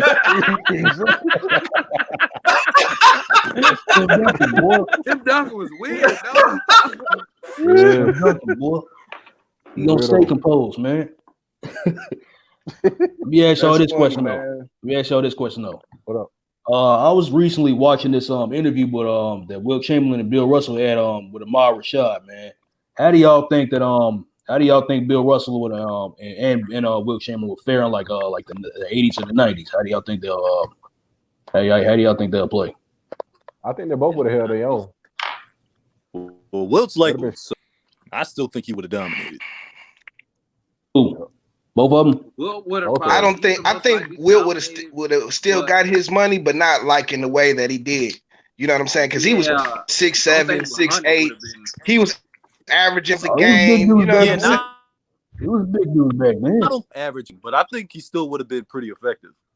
Yeah, but he still would have dominated though. He would have averaged he would have dominated. I'm just saying. You gotta remember I don't know if we would have ever seen like you feel me? Now, Wilt was the man. I mean, yeah, he wouldn't need to, but every now and then he could do that though. You know what I'm saying? Like 50 rebounds a game. Now, come on. No. Because Dennis Rodman, he was rebound machine and he wasn't getting 50. Yeah, like he ain't grabbing no rebounds on the Wilt. I'm sorry. So we gotta be realistic. Like I understand. He would have got some numbers now, but I think he would have been. He would have been great though, but I just now what y'all. I mean, but honestly too, you know, it was dudes his size that had skills. You know what I'm saying? Like Ralph Sampson and them. You know what I'm saying? Like was like they had skills back then too. You know, it wasn't just I'm bigger than everybody else and I'm a hook shot it. You know what I'm saying? Like dudes had moves and all. So he had moves, man. He had moves. He had a fadeaway. He had a turnaround fadeaway jump how shot. athletic, man. Everything. He could run but Wilt was fast. He ran track. Wilt could run as fast. He played track and man. field. He was a high jump champion, so his vertical leap was at least 40. Exactly. Y'all done heard 7'1". And plus, y'all done heard the story about this being in the Arnold Schwarzenegger. He got on the court, man, with them dudes all coked up and shit. Yeah. Would he be on the Lakers? Would he be on the Lakers team? Any team, man. Either one. Yeah, I don't care what team he on. He would have dominated regardless. Y'all can care. Oh yeah, he would have carried any team they put him on. I think if he would have learned more of a fundamentally sound game, he would have been the greatest big man. What was fundamentally sound? Play all the time if he would have learned more fundamentals, but it wasn't required for him to learn that much. Played in the era so dominant. What was fundamentally sound? He could score from anywhere, man. No. I'm just saying he didn't have the type of the post moves because I looked at a couple of their games just the other day because I looked on YouTube and I was looking at his post game versus like Hakeem Olajuwon's post game. It's not Vinnie Johnson. I mean, yeah, if you compare it to Hakeem Olajuwon's post game, of course, but Will had post moves. It's just that he really ain't need to use it that much. Exactly. Yeah, but I'm just saying, you know what I'm saying? Dude got a good question right here. Who's the greatest? Right there, my man said Vinnie Johnson. Vinnie Johnson all day. Yeah, the microwave. The microwave. I know a piston, man. God, I know a piston when I see one, baby. It's always. I mean, man, the microwave was crazy, man. And like the whole thing about him is like he can miss like 4 or 5, 6 shots in a row. All he had to do was see one go in, dog, and it was over with. It was over with. If he misses a shot, he gonna get it back. He gonna get his own. Yep. Let him get one shot, then he will go on. Look, yo, the one shot he hit or hit every part of the rim and drop in. You know what I'm saying? The next 5 shots gonna be wet. You know what I'm saying? Like Vinnie was started. Was Zeke sit down? They bring Wave in there. Exactly. No, we got it. Yep. Put that ball in the back of his head. Kill him on the pick and roll. You know what I'm saying? He can do it. Who Roy Tarpley is. Yeah, I mean the award they'll give it to Crawford. I don't think they were giving out 6 men of the award back 6 men of the year, but if it was obvious, come on, man. That was exactly. the Vinnie Johnson award. Exactly. They could just name that the DJ award right now. Yeah, Bacino. He probably was the first 6 man. You know what I'm saying? Like the definition of the first 6 man, like the dude that was gonna come off the bench and lead your bench. For real. We changed the entire NBA. The Detroit Pistons. Most definitely, man. Yeah. I would have to admit that bad boy the greatest team ever. Yeah. We got a plane. Round ball 1. Round ball 1. That was the first. He was the first owner in the league to buy a private plane. No championships and had a jet. Exactly. They were the first people to actually. Hey, you know something else? Real Bill Davidson did. He built the new stadium that because the Pistons all while they were winning played in the Silver Dome where the Lions played at. Bill Davidson built the palace with private funds. He didn't get not one drop from the city. You know what I'm saying? That's something all these owners now they go straight to the city. If the city don't give them no money, they don't even build a stadium in that city no more. They go and bounce to other places. That's what I said. We had the best owner. We were staying in 5-star hotels where everybody else was still staying in the league. Really, I just said that too. They were living lavish. And also on the basketball court, they revolutionized the game. They had the best backcourt. We said that we told the NBA, we ain't gonna wear your jerseys. We gonna wear the Raiders stuff. We was wearing Bad Boys. We merchandise our own stuff. That Bad Boys, Bad Boy. Yeah. Don't let me get my hat, Dirk. I need some Bad Boy apparel, man. Real. I need some Bad Boy apparel, man. All day. Hey, Bacino, what do you think about what I said about Bill Russell and Wilt Chamberlain, how they would have fared in the 80s and the 90s? What do you think? Wilt Chamberlain can dominate in any era you ever put him in. Facts. Wilt Chamberlain was the Catholic. They were the bad boys, man. He was doing high jumps. He was doing hurdles. Anything. He was a freak of nature. Thank you. And then go sleep with 32 women at the end of the game. Still man. Will Chamberlain in the Guinness Book of World Records for driving across country with so many hours. Who was a better scorer than Michael Jordan? Jordan couldn't do nothing to stop him. James Worthy. Iceman. Okay, my fault. Yeah. Stop him. Michael Jordan tried to play him one-on-one. He was cooking Mike. Yeah. The finger roll. Man. He had the finger roll. He had hook shots. He had all this. Dude, I don't know where it's coming from. Hey, check it out though. Iceman was no joke, man. He could score from any angle around the basket. It was crazy. Everywhere. Iceman showed him this is what scoring is about. Yeah. Iceman don't get his flowers. What do you think about Bill Russell though? How would he fare? Bill Russell, all of them would do great because they played defense. The game there was played close to the basket. Absolutely. Today's game is further back. So those guys, if you know how to play, most of the big men now, they don't know how to play as big men. They face up to the basket. They don't know how to play with their back to the basket, how to get position, box people out for rebounds. I'm going to be honest, man. Played in this league. They killing the game. Like the analytics is killing the game right now. They basically using the mind state of if you shoot more, you score more. You know what I'm saying? And like that don't work. It don't, man. Like it don't make the league more man. Like back in the day, people watch it to watch defense. Exactly. They watch it to see a good game, a full game. Like I want to see both sides. I want to see good defense, good offense. Yeah. But if it's you know what I'm saying? I want to see no one's like bothering to like throw it. They want to like see people play. Yeah, and that's why the NBA All-Star game is born these days. See, that's one thing, David Stern, because he knew basketball. He actually knew the game. Absolutely. That's why him and what's his name, he shadowed him, but he didn't care about the game. Like Adam Silver cared about the business. And even Isaiah talked about that. And that, like Jamal Crawford, he's like somebody like that need to be in somebody's coaching staff or on a team because he's somebody you need to talk to these younger guys coming up. And he's like, that shows him that there's a disconnect somewhere. with the people who know the game. But it's the coaches though. It's the coaches that direct the game. Like they, you know what I'm saying? Like, man, I don't know. You know, I haven't been in that kind of circuit in years and years and years. But I mean, I think it's just, you know, like more or less the players are dictating the game. You know what I'm saying? Instead of being coached. You know what I'm saying? And I think that's on every level. You're absolutely right. I got some connects and pulls with the coaches, the NBA coaches, the committee. I know that's why I get a lot of info from them. I got money working in the office. Absolutely. So, all about the money with them. Get some info.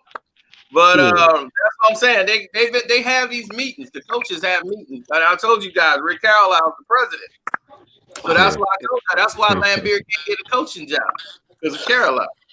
Rick Carlisle ain't gonna let that happen. That's why he couldn't get a head coaching job because Larry Bird. I gotta go back and watch that video. Bird don't right. You gotta watch the video. I'll tell you. Bird don't like Lambeer.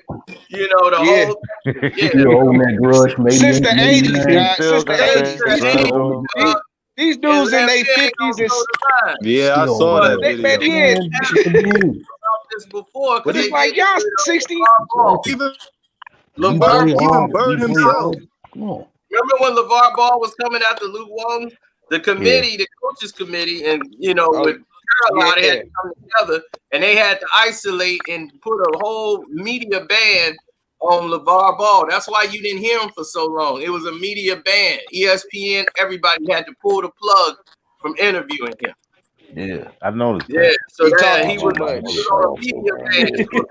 On there, and then they was punishing his son for it. So they were like, "Look, man, you need to shut up right now." And that's why he went quiet.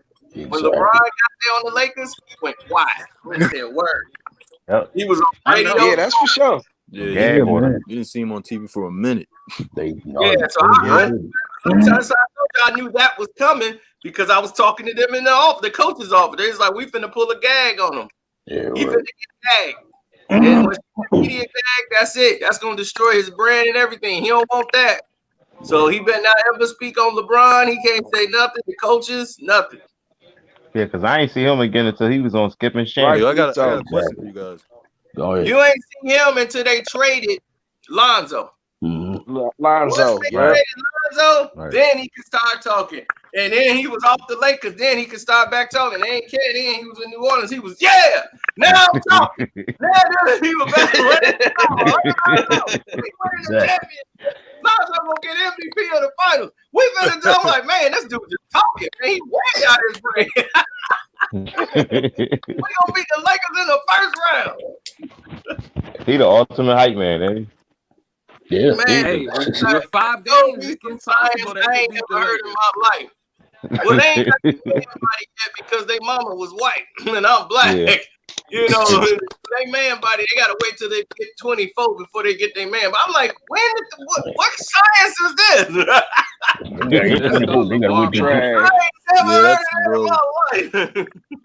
Zoe had no muscle. Zoe had no muscle, man. No definition. I'm sorry, y'all. I just want if I want the Pelicans in the first round. I do too. You ain't the only one. You are not the only one at all, man. Hey, I have no problem with the ball going crazy. That would have been because that's gonna be the funniest thing when he talk about LeBron. Hey, if the Pelicans knock off the Lakers in the first round, I will be laughing my ass off. For real.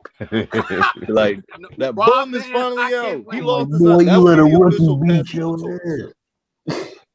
I like Jrue Holiday. He don't get starstruck too much. I think he'll stand up to LeBron. Hopefully.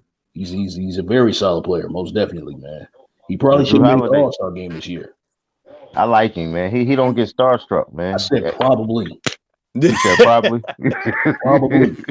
Probably. He bring his game to whoever in front of him, though. That's what I like about him. Absolutely. Man. Oh, he always been that kind of player. Yep, he started out here in Philly. We drafted him. Out in Philly. Yep. I remember that. I didn't know who he was. I was like, who is this guy? Like, it was a lot, it was always a lot of picks we pick over for some reason. We always got a high pick and pick right over people. The Sixers always did that. Let me ask you this question. They got him. Let me answer this question. Des Diggity has said Dennis Rodman can only play defense, but that's it. Yeah, you sadly mistaken, my bro. That's not true. In college, he could score, he could do a lot, man. But when he got to the league, he didn't need to do all that. In Detroit, he was balling. In the pros, he was by far the most athletic player in the league at the time. Like the first couple of years, nobody had seen anybody that bring that kind of energy to the game. Right. You know, he was a game changer. You know what I'm saying? He could do a lot on the basketball court. He could score. He could play defense. He could rebound. He could pass. He could do a lot. He usually was always healthy. Exactly. It's just the fact that when he got to the he was always healthy, man. Because Isaiah Thomas, you know what I'm saying? When you got Isaiah Thomas and Joe Dumars, you really don't need to do all that. Right. You know? Man, it was crazy. He could do a lot. And he was all-star. And still was the ball. That was crazy. Look, I never heard nothing like that. They say all the time, you know what I'm saying? Like, after he left Detroit though, but playing for Chicago and San Antonio, man, he come in blowed all the time. You know what I'm saying? Fresh from Vegas. You know what I'm saying? Fresh off the plane from Vegas.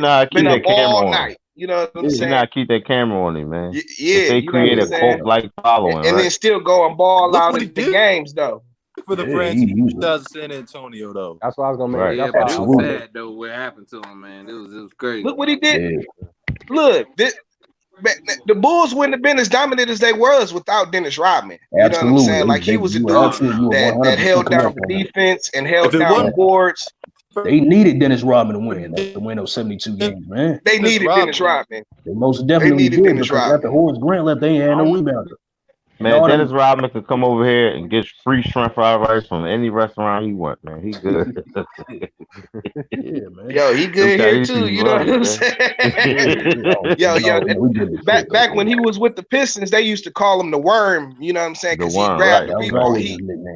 You know what I'm saying? Yeah, he get up and grab the rebound like he'll slink in anywhere and grab the rebound. You know what I'm saying? Any space that he getting up in there to get the rebound. You know what I'm saying? They used to call him the Worm. Yeah. And he was quick off his feet too, man. Like 17. I think personally he was misunderstood. Yeah, man. I think the Celtics gonna knock off the Bucks, man. Seriously. They can do it. You say the Celtics can knock off the Bucks? They can. I believe they're gonna do it. Oh, y'all It depends if Marcus Smart show up, man. So look, there you go. There you go. There it is. I like that blue, man. Absolutely. I like that. Yeah. I like that blue. Yeah. Detroit, keep the crowd rolling. Yeah. Oh my God.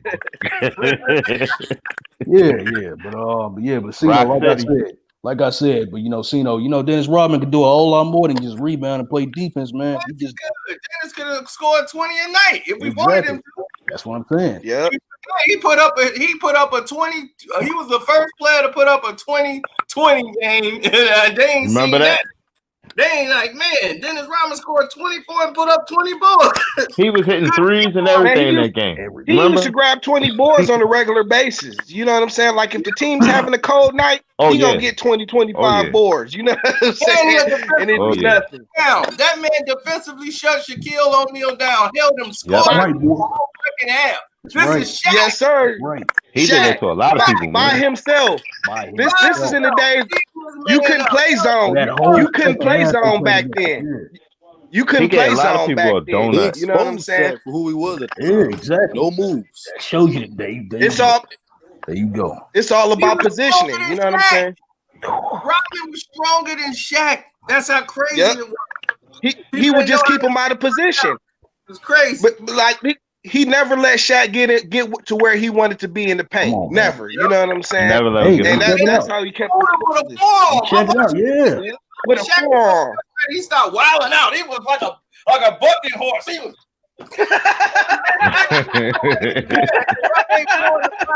he was like a bucking horse, and Rodman was just sitting there with his hand in his back.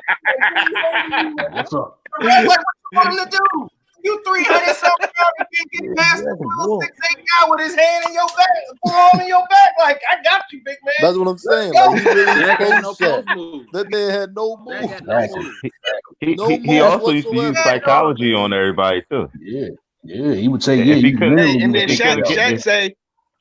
Shaq say one time he threw him a little elbow, and a dude came back and hit him in the nuts. You know what I'm saying? So he couldn't even. You can't even play dirty. You don't even want to play dirty with the man. You know what I'm saying? You don't even want to play dirty with him. Right back. Moves, baby, left in and the horn. Yeah. Man, that's the best team in NBA history. I agree, man. I think, yeah, I agree. I agree, Best man. team in NBA history. Yo, I agree. There's never been a team like it. No, it hasn't. That's You revolutionary. we got 10. We had 10. The first deep team. Yeah. The first team to actually that was a bomb squad, man. Man, see, no, I think that 88-89 was better than the 89-90. I was just about to say, like, man, if you had even that Adrian Dantley team, the team with AD on it and shit, man, like they was only a quarter from losing that game. I mean, you know, a couple minutes from winning like having three championships. Yeah, you know what I'm saying. Bro, that was 87. So game backcourt. The first three Name another Hall of Fame backcourt. You actually can. You can't. Name the Hall of Fame backcourt that got drafted. You can't. Yep. You either got a dominant point guard or a dominant shooting guard. Ain't two players been great enough to play together. You know what I'm saying? Like that. And make the Hall of Fame. And then we got 3 players in the Hall of Fame that was on that team. Hold the on. 96 Bulls got 3 Detroit Pistons that won the back-to-back. Hold on. That team. They got James Edwards, Dennis Rodman, and John Sally. No. Yeah, John Sally. Yeah, then Ron Harper not in the Hall of Fame. No. Yeah, I was trying to picture 3 bad boys on y'all team. Because y'all knew we they had Buddha. They had Buddha. They had Rodman, and they had Sally. Yeah. Yep. They needed all 3. I agree, man. Hey, Sally played for the Lakers too in 2000. I think he played for 2 of them teams, I believe, like the 2000 and the 2001 team he played on. I made about $500 betting people about John Sally. We had drunk betting. Man, people kept raising the price up that. John Sally did, man, he won about 3 chips with the Bulls. I said he did not. He won another one. He got 4 rings, man. I'm telling you, he didn't win one with the Lakers. Yeah, he did. Yeah, bro. I'm like, he won 1 with the Lakers. I like won 1 with the Bulls. Nah, he won at least 2 or 3 with the Bulls, man. I swear. He ain't stay there that long, did he? No, he didn't. I tried to tell you. He was there that 1 year. He was there in 96 that 1 year. They watch these games, but you know when dude's drunk and high, that's a good time. Dude, it's gone down in history because everybody arguing down there where we was at with all the guys. It would get so heated, we would have to get a piece of paper and put it on the wall and write down the bets. So people be like, I ain't bet that. So it's on the wall. Was the biggest bet. The pot kept going up. Everybody like, dog, I know how much he got. I'm like, dude, you can go on Wikipedia right now. We can go on the internet. Man, I don't trust that computer stuff. Show me the rosters. I want to see official NBA roster. John Sally was on there. He got 2 chips with the Bulls. I'm like, John Sally don't have more rings than Dennis Rodman, man. I'm trying to tell you, he don't.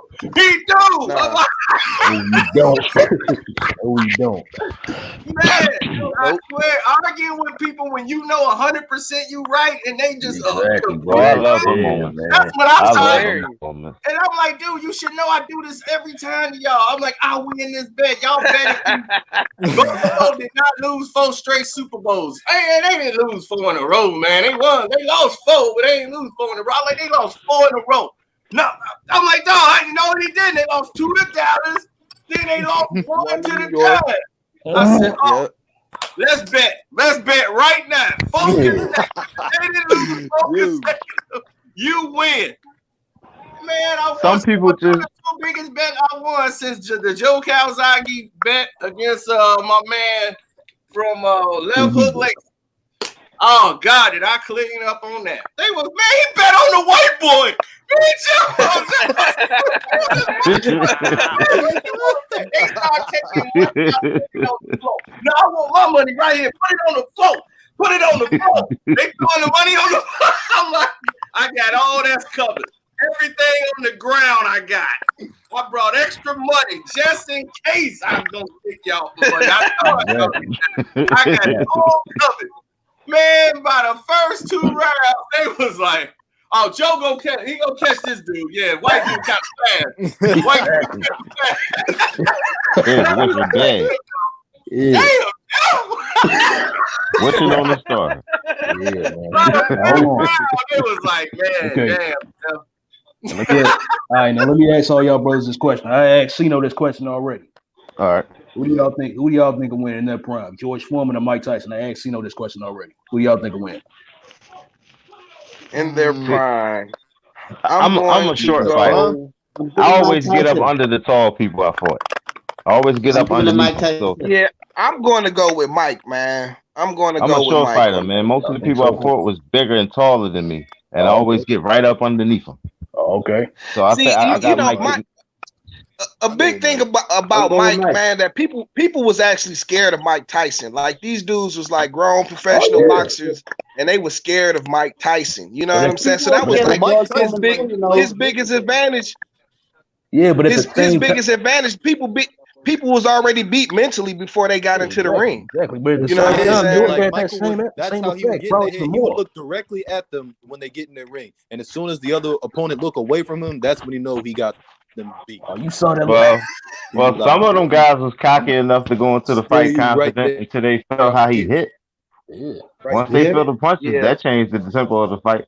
I got Tyson over Ali too. No, I got Tyson over Ali. How? I'm trying to think of my man's name. Razor Ruddock. Razor Ruddock was talking all that noise and got his ass whooped. You know? That was horrible. Thank you, Lord. That was horrible. Hey, him and his manager. That was horrible. Hey, they stomped his. Hey, the manager got down. My man Muhammad, they stomped out Mike Tyson's trainer, Richie Coyote, man. What's up? Rest in peace to Richie, man. That was my guy. But they stomped Richie out. Richie, watch the end of the first Ruddock fight. Watch what happened to Mike Tyson's trainer. They bum rushed him when the fight kicked off in the ring because they stopped it too early. Right. Watch what they do to Richie. Man, they got Richie on the floor. They was stomping instantly. Oh, man. He got banned from the second fight. Oh, no. Oh, man. He's over there getting the business. Watch that. It was so wild. He got banned. The promoter. Yeah, that shit got out of control. Yeah, like why that? I don't understand what I did wrong. They showed the tape. My man,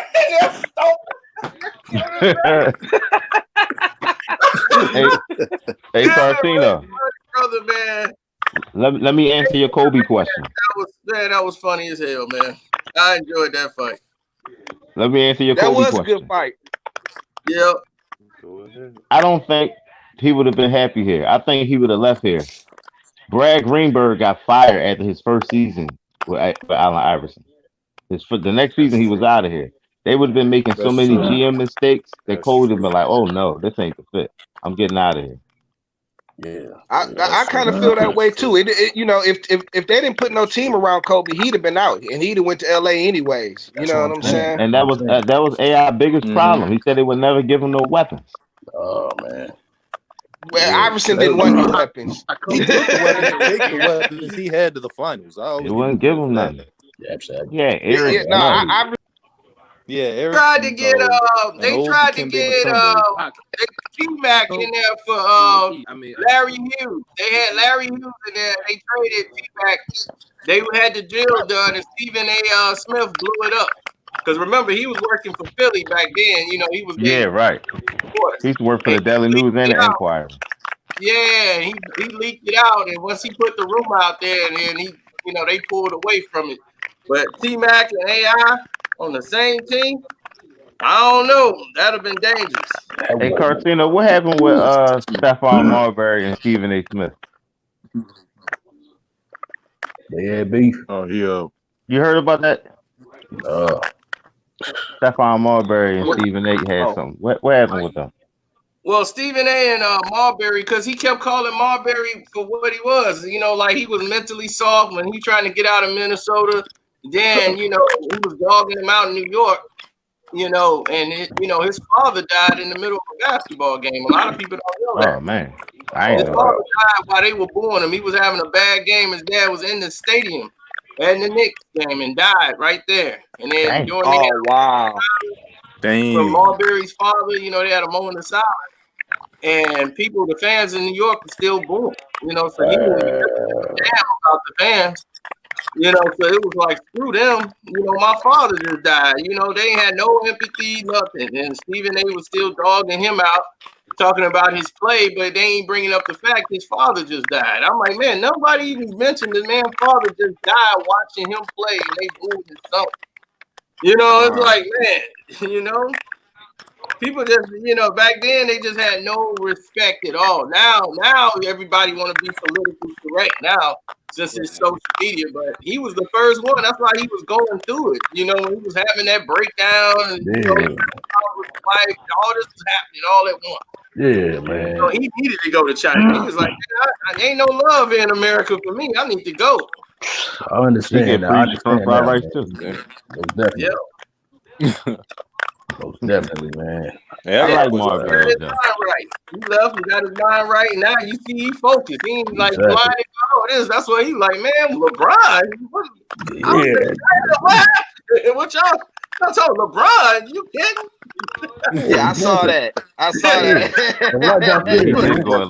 got said, players know who's great, who's not great, man. Players know who's great, and who's the bums. You know what I'm saying? Right, like he said, who's the ambassador that brought the Chinese to America and brought that $1 billion package? There wouldn't be no. You know, the NBA got a deal with Alibaba that's worth about $5 billion.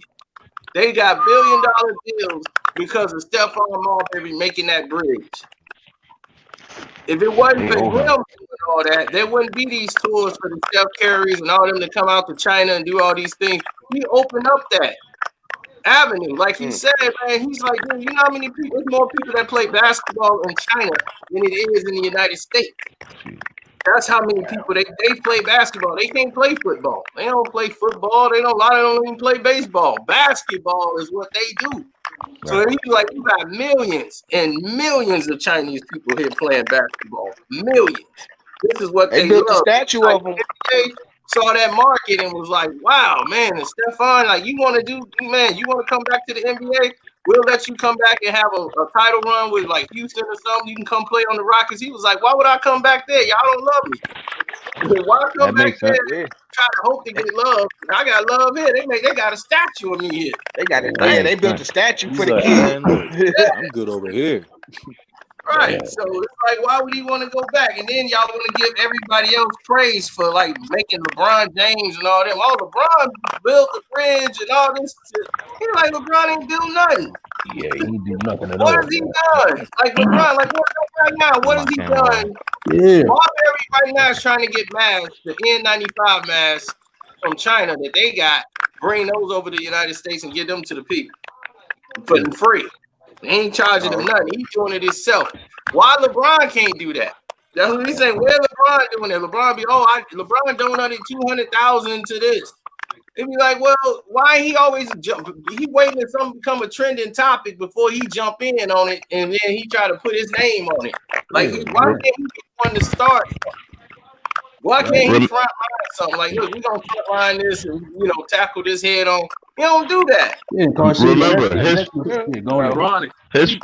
his first reaction to everything was he's a little disingenuous. You know what I'm saying? He's a little disingenuous, man. Yeah. But his first reaction to everything was, I'm not playing if ain't nobody in the crowd. That was his first. Exactly. That was his first response. Oh, I ain't playing. He said that. Yeah, hey man, shoot, I bet you I ain't playing if ain't nobody out there. The NBA gave him a call immediately. That's what I told you. They gave him a call quick, like, you ain't playing. And see, that's what infuriated me about that Steven Jackson interview that you had put up, man. The dude that was interviewing started to he was talking about statistically. I think that LeBron James is probably better than Michael Jordan. I'm like, get your man. Yeah, man, that guy. Oh I man, couldn't right with you, man. I'd have to choke him. Yeah, I was like, man, I'm gonna have to choke this dude. I don't think myself no more. I'm gonna have to choke him. That's how this whole thing finna end. I knew it. I was like, it had to go up. Because I was just like, I couldn't be in the room and allow this to go on. I'm like, y'all just broke down Kobe and y'all compared to what he did on the basketball court. You can compare Jordan to what he did on the court. You get to LeBron and be like, hey, LeBron gave 200,000 to this. He got a nice school, he got a house. I'm like, dog, you just comparing. So now, I think he is in the conversation with Jordan. I'm like, yeah, man. I'm like, dog, all that don't mean that's basketball court. They gonna be like, oh, LeBron scored there. Well, he gave 200,000 to the youth club. So Yo, This is why these LeBron fans cannot debate on why LeBron might be better than Mike or Kobe. You know what I'm saying? They always got to bring up some other crap, man. That does not involve. Yeah, they go straight to the politics of it. They'll be like, man, can we keep this on the court? You know what I'm saying? Yeah, he's better than these guys. Tell him to prove it on the court. Exactly. You acting like a player got to be not connected in order to be a great basketball player or something, man. That's irritating. Yeah, man. You hear that static? Yeah, I don't know what's going on. Somebody's headphones. It's somebody's headphones. Oh shit, I'm not wearing headphones. Yeah, we was good for a minute. That can't be This always like chewing some chips. I don't know if That probably was my damn headphones. Because I couldn't hear nothing for a minute. We backed up. I don't know who that is. All right, hold on. Oh no. All right, we still here? Yeah, we still here. Okay. Let's go. Hold on. All right, we here now? Yeah. All right. We know who I think we know who it was. It's Christian. All right, I'm back. Christian, that was yours. you got to fix your mic or something, man. It's all good. Yeah, that's what. Yeah, it's all good, bro. I'm busy back. Christian was over there eating some chips. Christian busy back. It's all good, though. Hey, Cino, you ever got in touch with your plug that you was trying to call yesterday? No, that's what I was just talking about now. But I think they out of the office because I think everybody out the office. They working from home now. Man, you was called a Chinese restaurant, man. That's what you was calling. You know they closed, man. Stop it, Cino. Stop playing. Hey, so here's a question. So Kobe goes number one, where does Iverson go? That's the thing, because Isaiah already said he wasn't going to Toronto. So Camby was. He wasn't going to Toronto. No, because they already had Damon Stoudamire the year before. Right. Mighty Mouse. They wasn't taking him. So he would have probably went to Vancouver. So he would have been a Grizzly. With what's his name? Big Country. Big Country Reed. And all them. He'd have been in Vancouver. Man, we'd have never heard of Allen Iverson, man. You would have heard him. He was going to shine regardless. Yeah, he was going to do his thing. No matter what. But that's why brother knew he was getting fired. They weren't keeping brother. That's why when Allen Iverson came, that's how he broke Wilt Chamberlain's record. They were playing the Detroit Pistons or whatever. Detroit had beaten them by like 20. They were so mad, they called a timeout so they could run a play for Allen Iverson. He was 3 points short because he had that streak of 40-plus games. Yeah. That Wilt Chamberlain, no rookie, has had that streak yet. So he was like 3 points short. They called a timeout. Brother called a timeout and ran a play so that Allen Iverson could hit a three. Man, Doug Collins was so pissed off. He told all of the Detroit Pistons, Brad Hill, all of them, don't move. All y'all stand still. Don't even move. As soon as they throw the ball in, Allen Iverson was shooting and he hit the three and got to the record so he can get his 40 points. Man, and after the game, man, he was pissed. He didn't even talk to the brother. I knew brother was fired. I said, brother fired. But brother didn't care. Brother like, man, he got a streak. He a rookie, man. He trying to go and catch, he trying to make history. So we gonna make this, work for him. Yeah, we getting better. He knew look, we got something dynamic here in Allen Iverson. But Doug is like, look, don't do that. This is the second time that happened to Doug too. Doug be ready to fight. Somebody else had to throw the rebound up against the glass so he could grab it and get his first triple double. Yeah, man. Doug is a fiery coach, man. Yep. So at the end, man, Doug was get off me. Yeah, man. That's why he don't last. He don't last more than 2-3 years wherever he at. You know what I'm saying? He got robbed of his championship in Chicago, man. Yeah, I remember when Rick Horn beat him up. Man, that started the whole rivalry. The whole rivalry was quiet until that happened. Yep. He was holding on for dear life, trying not to get stomped out. He couldn't help it. And even now saying it, he jumped in there and Rick threw him off of him the first time. They would stay down. Just stay down. He jumped on him again, man. He threw him over them to the drinks, man. My man flew off.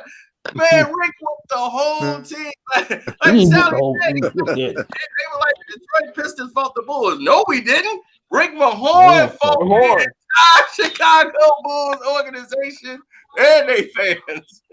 Everybody thought Oakley was the guy. Man, he knocked Oaktree out. What? You want some too?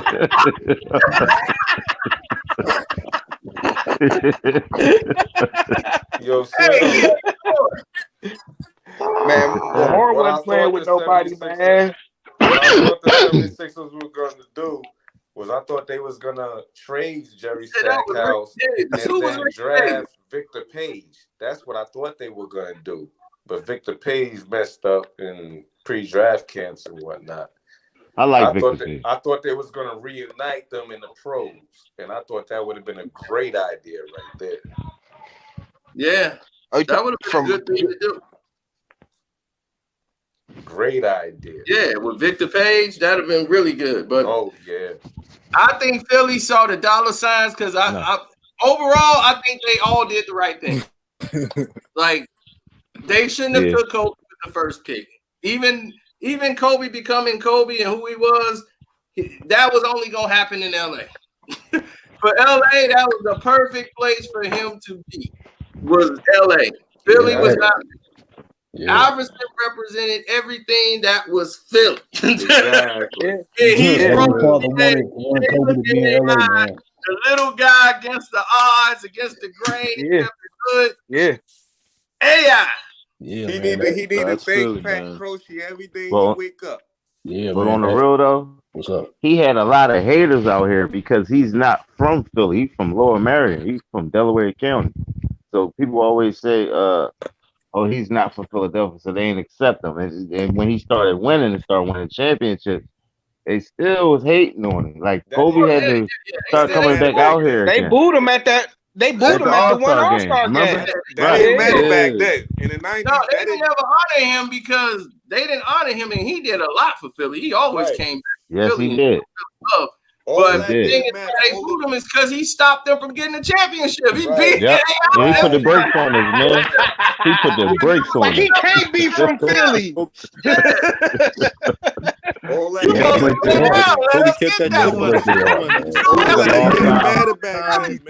took a long time for people to start showing Kobe love out here. In the 90s, it was just about if you a baller. If you a baller, there was no social media, nothing like that. It was just about if you a baller. It wasn't nothing like that, man. Kobe was a baller. Rashard Lewis was a baller. Vince was a baller. All these dudes were ballers, but you had to come out and play as ballers. That's why when I looked at that damn thing with Steven Jackson last night, I lost a lot of respect for him, man. I lost a lot of respect for you. You got cut from the New Jersey Nets, bro. You got cut from the New Jersey Nets. I mean, but LeBron is his era, though. You know what I'm saying? That's his era. He gonna, a lot of players they gonna ride with their era. That's what I told y'all. It's a lot era in the 90s. I mean, this McGregor's his era, though. You know what I'm saying? That's his era. He gonna, a lot of players, they gonna ride with that era. Somebody got an echo.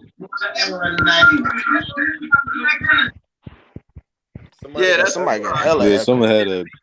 Messed up. Turn that down. But that's what I was saying, man. That's crazy. There's so many stories with Captain Jack. So many stories with Captain Jack. Man. They got them. But he rolled with a squad. That dude from New York, Tinsley, they gave that man guns. They went to the gun show in Indiana, and Tinsley got all them guns out there. Once they got that permit, they could be armed. I'm like, this right after the Malice in the Palace. You know you ain't supposed to be doing that. That's what that cost Indiana faces everything. Yep. Cost them everything. It was terrible. Hey, but that's, other than the fact that he used to always throw up the blood sign, but that's when I was really like, hey, Steven Jackson, the real dude, because he saved Ron Artest's life, man. Like like people don't know the layout of the palace, but like, man, if he had let all them white boys come down and just crowd him, because like you could just hop right over seats, man. He could have had a mob on him in a second. Yeah, you know what I'm saying? He put his own life in danger doing that, man. It was stupid. You know what I'm saying? If my man gave it to my man, they hit him in the back of the head. What's his name? Freddie something for the Pacers. Oh, Freddie. Fred. Yeah, that was Ben Wallace's brother. Ben Wallace's brother. That's not his brother. That's a whole nother dude. I met him. And me and him, when Detroit come here, my boy from Detroit, man, we kick it, man, all the time when they come play the Bulls. And he be right there with all the players. He a friend of theirs, but he ain't Ben Wallace's brother. They kept saying the big dude. My man punched the back of the head like boof. He went up and punched Freddie Jones in the back of the head. He just like, hey, it's on. Y'all man, the dude. That was a classic. This dude, Jermaine O'Neal, like slid and fell and punched somebody down. Like that was. Oh man, like he punched that stand. Man, but that was a bunch of white boys. They was fighting a bunch of white boys out there, man. They're from Auburn Hill. But, yeah, Dad, like, balls, though. Hey, cause I'm telling you, Black, we when nobody had went into the court. You know what I'm saying? That took balls, though, man.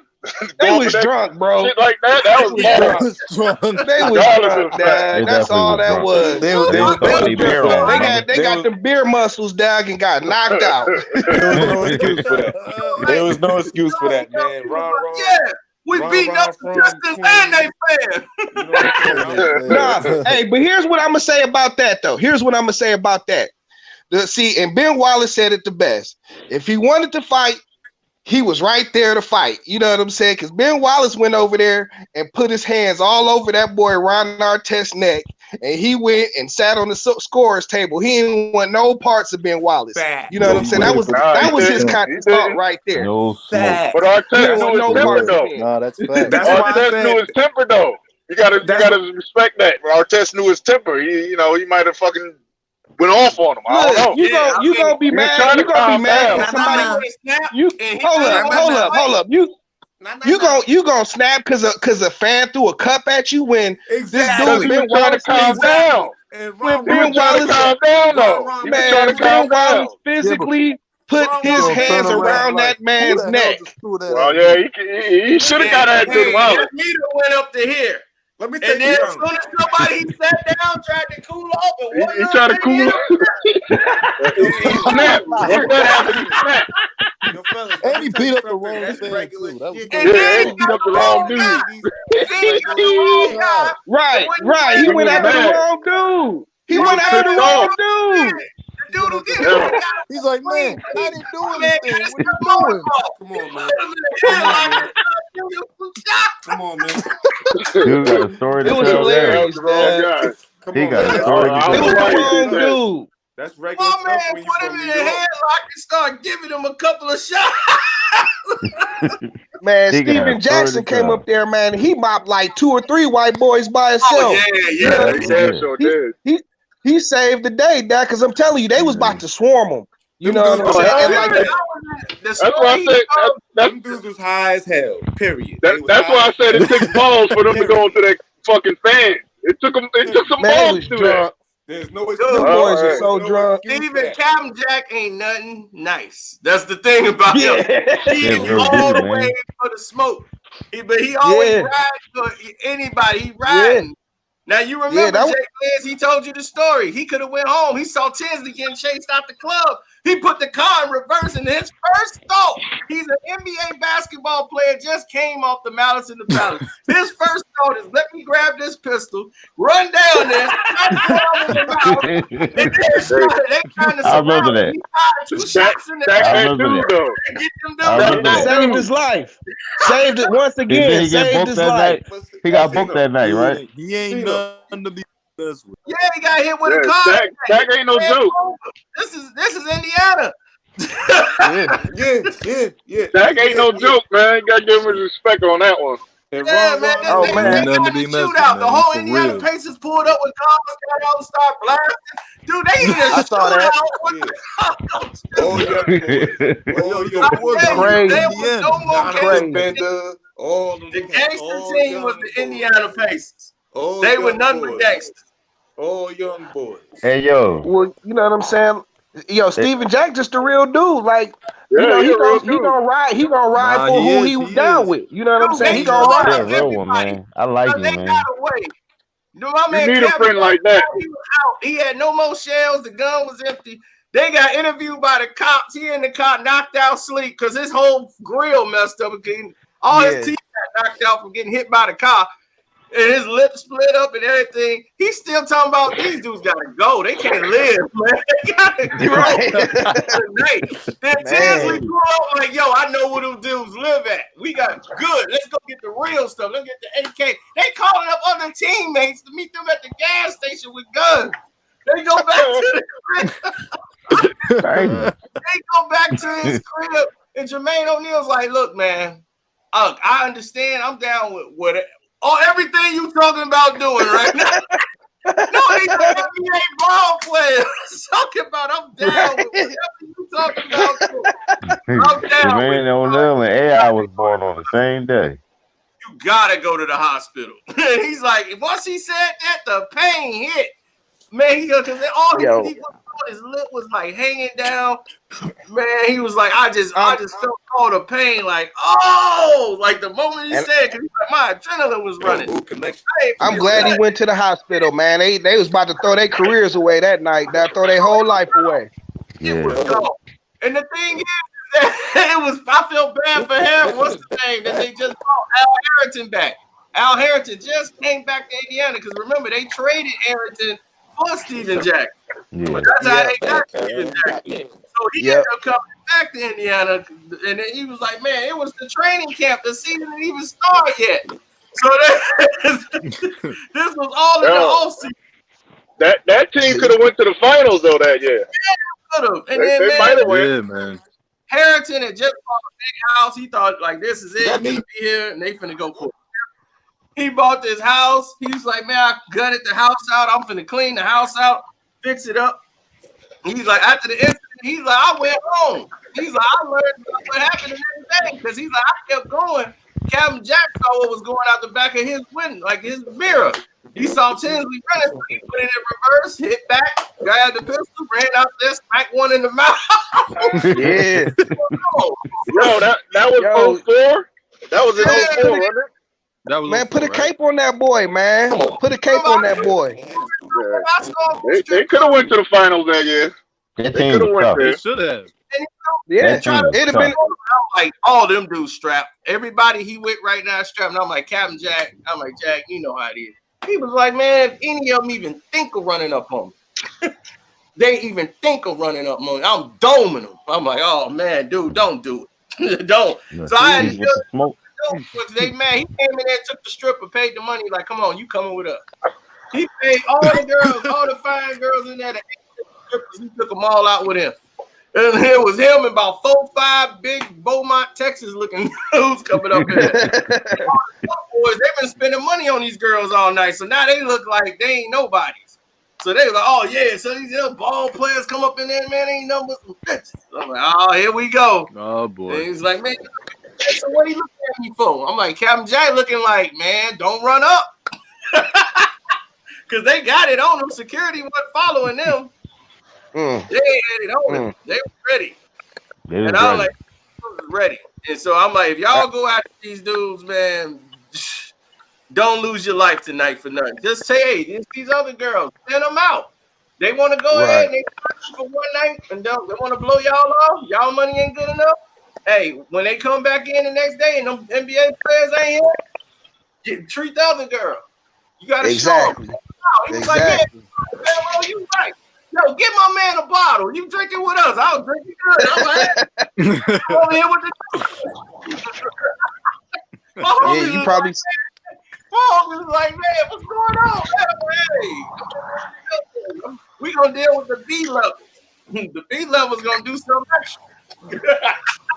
The B level's got more. Yeah, man. That was a good call. Yeah, it was. Yeah, it was. Man, I had to get in there and say it because I'm like, I don't want the night to end and pop in. I'm like, look, man, we in the strip club. I don't want to deal with that tonight. Wait a minute. Jeremy Joe. Hold on, Cino. Jeremy Joe, you got a damn LeBron James fucking emoji right there? What is that? No, that's Kawhi. That's Kawhi. Oh, all right. Nah, never. Come to panel for that one. Never. All right, that's cool, man. Yeah, man. A lot of people that was holding it down. Like Zebo, gangster disciple to the core. My man was turning people into gangster disciples. He had a big he was G till the world blow up, man. He was shaking up folks in doggone Memphis. I'm like, dude, how you gang banging? I don't know no GDs in Memphis. How you gang banging like that? Him and Cliff Robinson, dude, they was smoking trees. I'm like, dude, you and Cliff Robinson, man. I'm like, how y'all pass a drug test? Man, they was like, man, look, man, you a young boy. Y'all don't know how to pass. Man, we been know how to pass them tests. You get that golden seal, you get this stuff here, man. You got this thing, you gotta water that on out. Water it on out. I'm like, y'all nuts, man. Y'all risk all those, y'all make all this money, y'all risk all of it. And you talking about gang banging and getting some action. This crazy. Dude had a whole dope empire. Wow. That's what you saw him recently get busted for. He caring about a weed empire. I'm like, who you trying to be, Leon Lett? Trying to be fucking. This dude winning Super Bowl, making millions of dollars. All he cared about it was being the biggest weed seller in the history of Dallas. He's like, man, all I cared about was being the biggest weed dope dealer in the whole state of Texas. And I was like, he was on his way. He right there at the border. You know what I'm saying? He was getting that Reggie though. Probably getting that bunch of Reggie. We had like 75 pounds in his trunk. How much was it? It was a lot. Like that. Yeah, a lot. Right. Oh, yo, Zeke Zach Randall. I don't know about he knocking him out. I know he grabbed him by the neck. He grabbed Ruben Patterson by the neck. They got into it. Yeah, he told him, man, dude, don't touch me no more. When he told him that, Zebo grabbed his butt by the neck. He went up to hacking, swiping at his arm, man, and he knocked the ball, man. Zebo grabbed that dude by the neck. He was about to break his neck. And that's this was in practice. That's how much his name got turned out. It ruined his career. He had to get off weed. Whenever you gotta get off weed, you say I gotta get off. Yo, what was that story with Paul Pierce when he got shot in his foot? I forget that one. No, he got stabbed, didn't he? He got stabbed in his foot. Yeah, whatever it was. Benzino. He got stabbed behind Benzino. Behind Benzino and them, didn't he? Yeah. I remember that. I mean, Antoine Walker was getting money. Big mistake, and it happened quick. It happened quick. It was already an argument going on up in there, and he walked in the middle of something. His boys weren't even there. And I'm like, his boys weren't even in there yet. They was talking with somebody. He walked in, and he just did something crazy. And it was a good thing he had that sweat on because it was kind of thick, this jacket, that Averex thing, and it saved him. Because He had one stab that almost hit his heart, man. It was just like it wasn't like an inch from getting his heart. Probably an inch away. And that was the only stab that was, I mean, he was bleeding from like everywhere. He had to get plastic surgery. Yeah, but that was the last one. Like they was like, man, we got to get him out. He was on the pool table just bleeding out. And they didn't even know who they had did it. Like stabbed up and nothing. They was like, man, they didn't even realize who it was. Dude was just gone. He was mad at his girl, period. And, you know, he just walked in and she's like, oh, hey, like it's Paul Pierce. Hey, what's up? And oh, man, she started looking at this dude and he was already at it with his girl. And it just went up. just that happened. It was like second. He wasn't even in there like 2 minutes. So he didn't even know the girl, really. He's just like, hey, what's up? You know, he don't know her situation. He's just like, hey, what's up? How you doing? And she's speaking to him, you know, he as soon as he at the bar, and they just lift up, boom, on the table, dude getting poked up. Man, it was terrible. Dang, man. And ever since then, that's when I saw him in Vegas, man. My boy wanted to like rush him and get a picture with him. He was with a bad chick. We was in Vegas at the Rio. It was Al Gentry's birthday. I think it was Gentry's birthday party. And we was all in there. All the NBA players was there too. And that's when I got the pictures with him. He was like, my boy trying to get a picture with Paul Pierce. I'm like, Paul ain't on that right now, dog. He ain't on no people running up on him. I'm like, dude, this dude been stabbed up a couple times, man. I'm like, dude, you know, when you been poked up like that, he ain't too, you know, he's still kind of iffy about. I'm like, he cool with me. It's you. Your energy ain't right, homie. You like got that fanboy thing right now. You gotta relax yourself. I can definitely dig it. Cause I'm like, yeah. I'm like, no, we'll do it another time. Ain't no thing. I'm like, no, don't take his picture now. I'm like, it's late night. He with this chick he probably shouldn't be with. Cause it ain't supposed to be. You in here. Man, can I get a picture? I'm like, yeah, we'll do it another time. I'll be like, damn, TMZ. Right, I'm like, we'll do it another time. There'll be another time, Paul. Gotta have some etiquette, man. No, because I can read the situation without him even talking to me. I'm reading the situation. My buddy can't read a damn thing. He called it Starland. I'm like, he like, man, that's Paul Pierce. Right in front of us, man. He can hear you. He said it right in front of us. Yes, man. That's Paul Pierce. I'm like, he trying to run up on me, hey, Paul, man. I'm like, he shook his hand. I'm like, yeah, what's up? Man, you think we can get a picture? He asking me, like, you think we can? I'm like, it's not that time, man. It's nighttime, people clubbing. He finna go take this chick back to the room and blow her back out. And I already know that's why he dipping from the party. So I'm guaranteeing you, he's not trying to take a picture with you. Well, you taking a picture of him around her, and he gonna have some explaining to do. No. You can tell when somebody trying to get low. Man, evidence. Right. I had to come in. Trying to chill. I was like, nah, don't worry about it. I'm like, go ahead, man.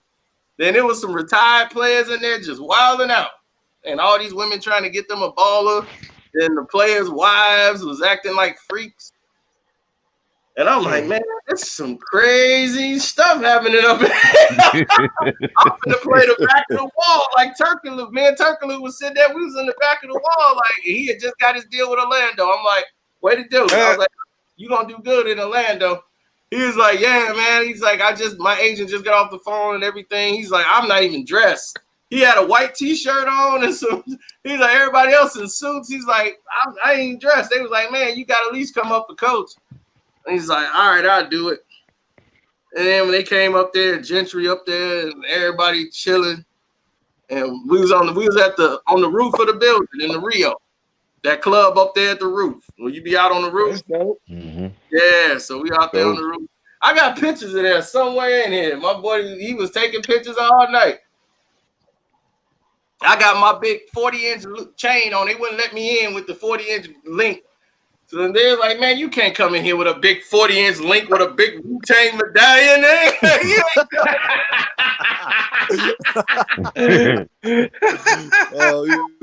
My chain hang down on my piece bang glass table. You're right. Exactly. I had mine right before he got his. But as soon as I had my gold, he had his platinum chain with that piece on it, the 40-inch link. I was like, man, he got it. So I'm like, I was the first one in the city with one like that. They was like, man, I ain't never seen it gold. Because I was like, they don't make it that long. I had it custom made. That's Mexican gold. Look at him. That's dope. As hell. They was like, man, that damn chain's solid. I was like, I know. Because I wanted it. I told them, I said, I want it custom made. I'm like, I know y'all make the link go like here, about 20 inch, 14 inch. Now I want it 40. I want it custom made to be 40. Yeah, I had the 40 inches, like 40-inch gold with those links, those small links. So it's all those links. That's what the price add up. They not big links. They small links. They went all the way around. And I was like, I had that big thing with a big Wu-Tang medallion at the end of it, man. They were like, oh, he ain't coming in. 41 and rocking the Wu. My medallion in my pocket, and I had to loop the chain up and put it around my neck to make like a double chain. They're like, it looked better that way. I'm like, yeah, I look like I belong in LA or Vegas. Right. I got a damn gold choker around my damn neck.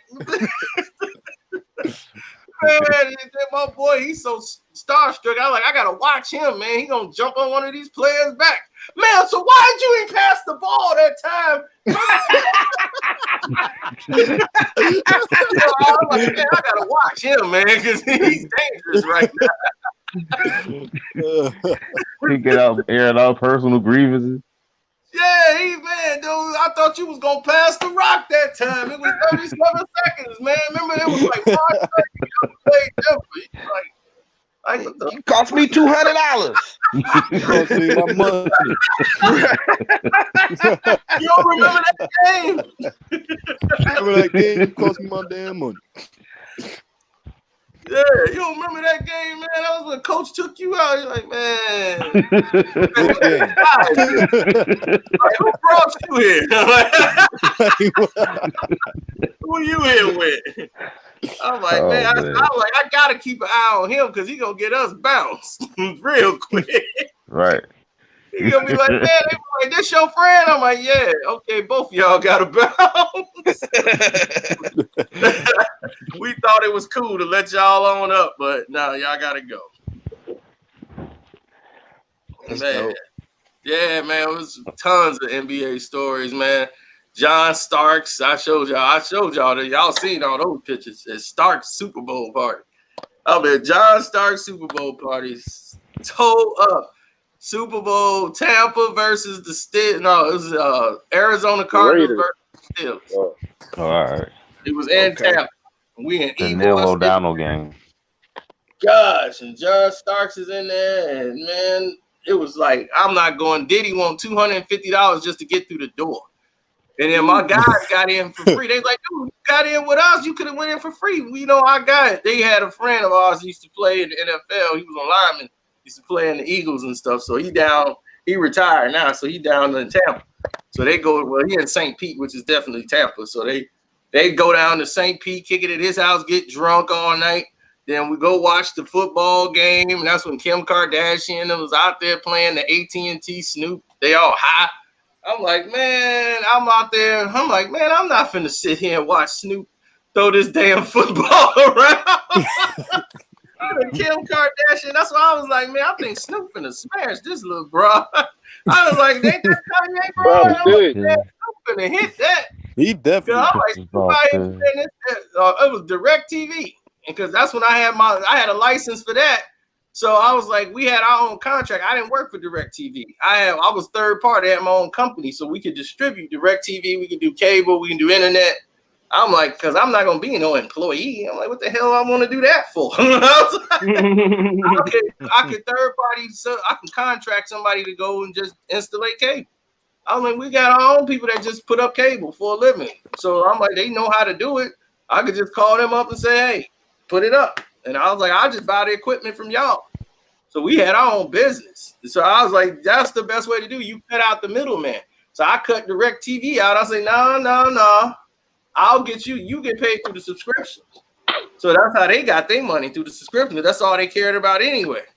So I had all the material, everything came from us. So I had a business out of it, man. I had a whole DirecTV line, everything for like 3-4 years. Made my own corporation around it, had other people and let them open up their own business and do the same thing. I was like, look, y'all can do the same thing. You can contract it out and you can do all this yourself. You'll see how cheap it is to actually do. And then I'm like, you're not responsible for none of the trucks. This third party work. They only get paid if they do the installs. So, they don't want to do the installs. So I'm like, these are the businesses that's out there now. So, and I'm like, you can make money. And I was telling people how to do it. And they was like, man, he's like, dude, that's a dope idea. He's like, dude, I've been working for Comcast for years.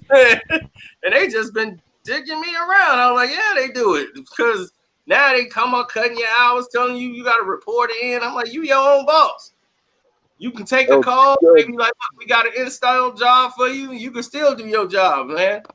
Joe Curry, don't remind me of that Starks game, bro. Don't remind me of that Stark game, Game 7, bro. That's bad nightmares right there. Nobody remember Game 6. This is the same thing I brought up to him at the party. Man, him was talking. I was like, man, they always blame you for Game 7, dog. They don't think about Game 6. The game was.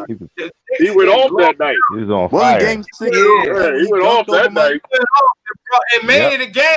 It came. But you can't go off in Game 6 and do absolutely nothing in Game 7, though. Yeah, that was embarrassing, man. God, They had said Elijah one down. They said everybody down. It was basically they said down. Stark started going off, hitting all them threes. Next thing you know, it was a game again. They was like, whoa, wait a minute. We in danger. We could lose this damn thing. They brought Patrick Ewing back. They brought everybody back in the game. Like, wait, hold on. Now it's time to play. They had to get serious. And it came down to one turnover. Starks through to end Game 6. But I'm like, he the one that it wouldn't have been a Game 7 damn near. I'm like, he won the championship in Game 6 by himself. I think he hit like 6 threes that night. He did. Yeah, he was on fire. He was on fire. So he shot his goal right then and there in that game. So in Game 7, he just couldn't. Worn out. He was worn out. People say like Game 7, he drained himself. Yeah, they wasted his effort. I'm like, by them bringing Pat and all them back in there, it slowed down the tempo. If they'd have just let Pat sit down, John would have brought it home. I'm like, Starks would have brought that thing home. Then they brought him in to slow it down and give it to him on the bounce pass and all that. Don't remind me of my damn Knicks, man. I got horror stories for them. Yeah, man. I bet. Patrick Ewing throwing a damn horror stories. Don't mention that Pat Ewing layup. Oh my God, that was one of the worst series. Bringing Pat back in the finals, and that's why Jeff Van Gundy was like, man, he wanted to get rid of Patrick Ewing, and they fired Don Nelson. That's how Don Nelson got fired. Right. He mentioned trading Patrick Ewing, and they was like, really? Man, Patrick Ewing was over the hill by then. Yeah, he was. And Don Nelson got fired. He still coached Georgetown right now, right? Yeah, he did coach Georgetown. So that's what I'm saying. They fired Pat.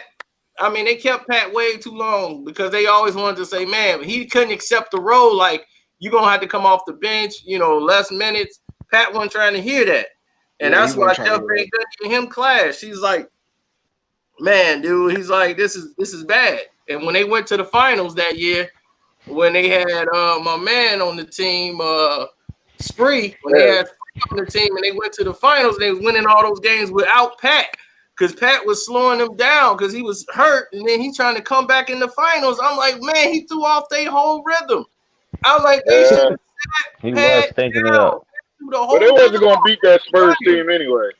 Yeah, I was just about to say they wasn't going to do nothing they with probably the Spurs. Wouldn't, but they could play with them if they could run. If they can't do that with old Pat out there on the floor, I'm like, why they bringing Pat back? And man, he was still hurt. His knees is hurting. Yeah, he wasn't even 100%. It was like, why y'all bringing back half-ass now? Both his knees was messed up. Half-ass. Both his knees was messed up. His knees was Right, hurt. I'm like, ooh, this dude trotting down the court. I'm like, you letting San Antonio set their defense up. They like, bet. You set up now. Twin Towers, man. That was ugly. Yo, where y'all ranking the Admiral at? All time or all time big man? He was like top 5 in the 90s centers. You know what I'm saying? You mean like of all time or right about the big man? I'm just saying all time. All time. Where y'all ranking the Admiral? David Robinson. I don't know. It's hard to put a number on. It's hard to put a number on him. It's hard to put a number on. Did he make the? I mean, did he was make soft. the 50 A lot of greatest? players he's better than. think Like he he's better did. than Yeah, he Shaq. made the 50 greatest players. Of course, he made the 50 greatest players. He's better than Yeah, Shaq. I guess I would put him in the top you know 50. that. I guess. You know what I'm saying? I mean, he had the ability to be. He was just too soft. He was too damn soft. And Dennis Rodman, he was only his best years is when he had Dennis Rodman. Dennis Rodman. When Dennis Rodman went there, Dennis Rodman. I can't remember. I can't remember who it was, but somebody dunked on him. David Robinson is top 20. oh, Shaq dunked on him one year in the All-Star That's it. Somebody took his heart. Shaq took his heart. Oh, After no, that, his heart was already thick. He was. That's why Rodman left, because he was soft. He was just a soft dude. That's just how he was. He was a Navy guy. He came out of Navy. He was real corny. And he's like, man. He was like, Rodman sort of like, man, you don't have to kiss everybody's ass. Like, not soft. he is a gentle giant type of guy. He is. He was a Christian guy. Very humble. On ice. You know what I'm saying? Stop it. Elijah gave him the business that one year. Hakeem was giving everybody the business. If it was that MVP year, Rodman got all the boards and gave you all them assists and paint. You ain't had to worry about nothing but scoring. So he was like, Hakeem was a beast, man. These boys in. And for the record, people don't know, Dennis Rodman got one of the highest winning percentage of any NBA basketball player. He got a higher winning percentage than Michael Jordan. Of course, Dennis you know Rodman. He's a difference maker. Everywhere he goes, he wins. But yeah, that's the one thing people did. He turned around the Spurs. Okay, guys. You think Dennis Rodman was gonna fit in San Antonio, a Christian city like that? You think he was really gonna fit? Like, honestly, that was before he had kind of wild out. David Robinson, you think he would have fit with anybody else? That was still a little bit before he wilded out. Like when he first got there, they were ready to hang him because he was driving motorcycles and had yellow hair. You understand? They were ready to. That's when he started getting all them tattoos and stuff. Yeah. Again, man, they was like they gonna throw him out the league if he get another tattoo. You know, you couldn't even have tattoos. Going against him. Now look at the No, he was Iverson for that. They had to send him to Chicago. Come on, Chicago and changed Detroit. the whole league around AI. Those are big cities, Chicago and Detroit. Come on, he was not fitting in San Antonio. Probably so. It's a different type of town down there. I mean, they on the court with a lot of things. Well, that's what I'm saying. He was better than Shaq. All the big men had moves. That's why I can never respect Shaq. Like personality wise, love Shaq. Shaq is the funniest guy. Love Shaq personality. As a basketball player, no way. I'm like, Shaq just played bully ball. I still would have picked him. Right. He couldn't pull it. I still would have picked him. But see, here's the thing. Forearm in his back. Right. They Shaq just played bully ball. Right. Once they allow Shaq to get away with pushing off, I'm like, Shaq was in the league about what? He came in the league in 92. He didn't win to 2000. So it was like years. He had been in the league already. So people think he came in with them. I'm like, in Orlando, it was like they couldn't control Shaq. There wasn't nothing they could do with Shaq. Like, yeah, they could. They was dealing with him when he came in the league. But if Penny would have stayed,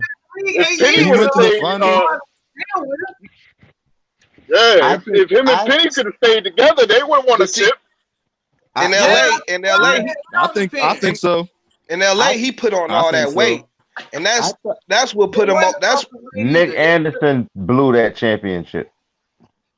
Missed them free throws. That was Nick devastating. Anderson came out missing. Remember, he was never the same player after that. He was never the same player. UFO took Nick Anderson in that Thing playoff was, Shaq series. he couldn't do nothing with a team, man. Yeah, No, not at all. He was getting schooled. And they was killing them on the perimeter. Like they wasn't playing defense on the perimeter. Kenny Smith was the one who turned the whole thing around. You know what I'm saying? With the hitting them threes. They had Clyde. He was just killing that whole year. This is his third time and probably his last time. He destroyed in David Robinson. The next Clyde wasn't finna let it ride. Like, Clyde Drexler was like, this much. Exactly. Clyde was hungry. He got out of Portland. He was like, "Oh, this is my chance." Yeah, that Portland's window had been closed. He's like, I got to play with my five Simon Jammer brother. Van Drexler went off. Clyde was in there going. Oh yeah, off and they got Clyde that year. Yeah, that was the difference maker. Because Drexler came in there and was crushing them. They was like, man, we can't keep. And he was like, I'm still Clyde the Glide, baby. Yeah, he's doing what he wants to do. Somebody asked this earlier. So is Mike gonna beat the Dream in that finals if he hadn't retired? I think so. I think so. Skip Bayless and them asked that. I don't know. I think they would have beat that team. All that stuff go out the window. Look, when they played each other, like Elijah won them, they won 3-1 during Michael's championship run before he retires. They would watch. I mean, Houston would normally beat him, but they would only play him 2 times a year. Right. They would only play him 2 times a year. So if it came down to it, it's the Jordan factor. You're going to see the whole different Jordan. Yeah. When it comes down to it. If he had to guard Elijah Wan, he would have guarded him. Yeah, he would have guarded him. But you think about it, Elijah Wan, he gonna kill Will Purdue. Elijah Wan gonna this, so we already know what it takes to get it done. Fighting that guy. Yeah. Yep. So that's what I'm saying. Them dudes ain't been in the trenches. They ain't played them enough. When they get in there and it's a series and all they got to do is worry about them, that's how Portland thought about us. We ain't won a game in Portland in 30 years, 20 something. Right out there on the West Coast. Yeah. We swept them in the crib. We swept them in there with first team ever to go in there because that's back when they was doing the 2-3-2. So they won one in the Palace. They thought they won the chip already. They was, we gonna wrap this baby up at the crib. We got 3 straight, baby. They ain't won that since 1970 something. When Bill Walton had his first game, they promoted the hell out there. Pistons can't win. How can they win a game to get it back home? Beat them 3 straight. Was a tough place. Portland was a tough place back then. 3 straight. To win. They won that game 5 on the road. Yeah. When Vinnie hit that shot. Portland. They won all 3 on the road. They won all 3 on the road. Right. They beat them. 1, 2, and 3, all on the road. Swept them. The only team to do it. Swept them right at home. Pistons turned around and did it to LA in 2004. Yep. Or did they? Yeah. No, my bad. No. We beat them 3 times at the crib. That's what happened. Yep. Mm-hmm. Yeah. Yeah, man. All we did was to beat them 1 time in LA. That was it. Beat them 1 time in LA. Yeah. Kobe won that 1 game because they made a defensive mistake and let Rip guard Kobe instead of letting my man Tayshaun. They should have fouled him. They should have just put him on the line instead of letting him shoot that 3. You know what I'm saying? They should have fouled him as soon as he inbounded. They should have just let the guy guard him. Let him shoot over because he had a terrible shooting series because he couldn't shoot over Tayshaun's reach. Tayshaun. Tayshaun. They switched and put Rip on him from his lateral movement. Then they put Tayshaun on him when he started pulling up for them jump shots. And on the switches, man, he could not shoot over Tayshaun. Tayshaun was the original transfer. Rasheed Wallace gave him a solid turned around the whole playoffs. The Indiana Pacers was finna beat them easy. Reggie had that little layup. I don't know how he got there to this day. I still don't know how he made that. Reggie, it was unbelievable. my man stretched from like the free throw line. Yo, hey, but you know what it was. You know what it was. Reggie had slowed down. You know what I'm saying? And went for the layup instead of going in hard. And Tayshaun just hawked him. He thinking nobody behind him. He think he got exactly. Bam. And she came out and guaranteed. That was the game. She came out and guaranteed it. You know what I'm saying? So that was a big momentum shift in the whole thing. You know what I'm saying? She came out like, I don't care. I don't care if we play on the road. I don't care if it's at home. We gonna beat them. That's all I got to say. I got some stories I don't even know if I could tell them. From that team, baby, with Mike James. Mike James. Mike James. Yeah. Reggie Miller, overrated or underrated? I ain't gonna call him overrated. I ain't gonna call him overrated. Me neither. He ain't overrated. Call him overrated. Reggie do, man. Reggie get you on the court. Underrated. Yeah. Underrated. I can't call him underrated. I say underachieved. I agree with that, but I don't think he's definitely not underrated. Yeah, he's right there. To be honest, he really came up short against the Lakers in that series. They should have at least won 6. I mean, to probably game 7 with the Lakers.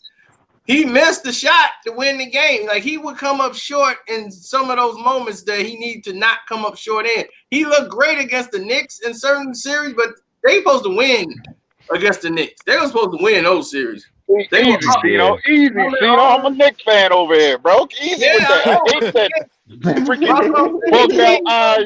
We started to catch you. Reggie, they were not ready for the Knicks at the beginning. At the beginning, they weren't ready for the Knicks. You understand? Reggie made his name off the Knicks. I know he did. Yo, I didn't trust Rick Smith with them. Right after, and really, all y'all got to. He went. Y'all blame Spike Lee. Indiana. They were up 3-2. All they got to do is win this game. You got it at the crib. This is the game. They were winning the whole game basically. John Starks went off, and that helped them. And they ended up sealing the game that time when Spike Lee got saved. The whole thing. But you, Reggie Miller, you got to win those games. You at the crib. Those are the games you can't come up short in. You got to win those. True that. So he had a lot of those against the Bulls in '98. They had them beat in the fourth quarter. This was over. The last dance was game 7. Right there. Yeah. They were up 1. And all Reggie went to end this game and make it a 4-point game. He shot that 3. I was like, Reggie, you got to make those. That's the dagger shot. You know, from that point on, y'all going to be shooting free throws. Wasn't that the only game 7? Rick Smith was the one who bailed him out. He hit that jumper from the free throw line in the game before. You know what I'm saying? And that bailed him out. Wasn't that the only game 7 Jordan was in? No, that didn't go to game 7. He played the Knicks. That was the game 7. That was the only game 7 Jordan was in. No. Yeah. Oh, yeah. Jordan played game 7. I think that was the only one he was in. Yeah. No. He didn't play the game 7s in the finals. He was in the finals. Nobody played game 7 games in the finals.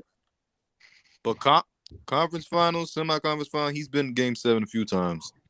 Oh yeah. Detroit took him 7 games, didn't he? Yeah, they took a couple times. Detroit took him. All right.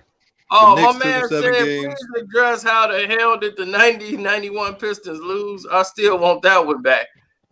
Injuries, bro. We was all banged up. Yeah, they was banged up bad. We was banged up that year. Yeah, man.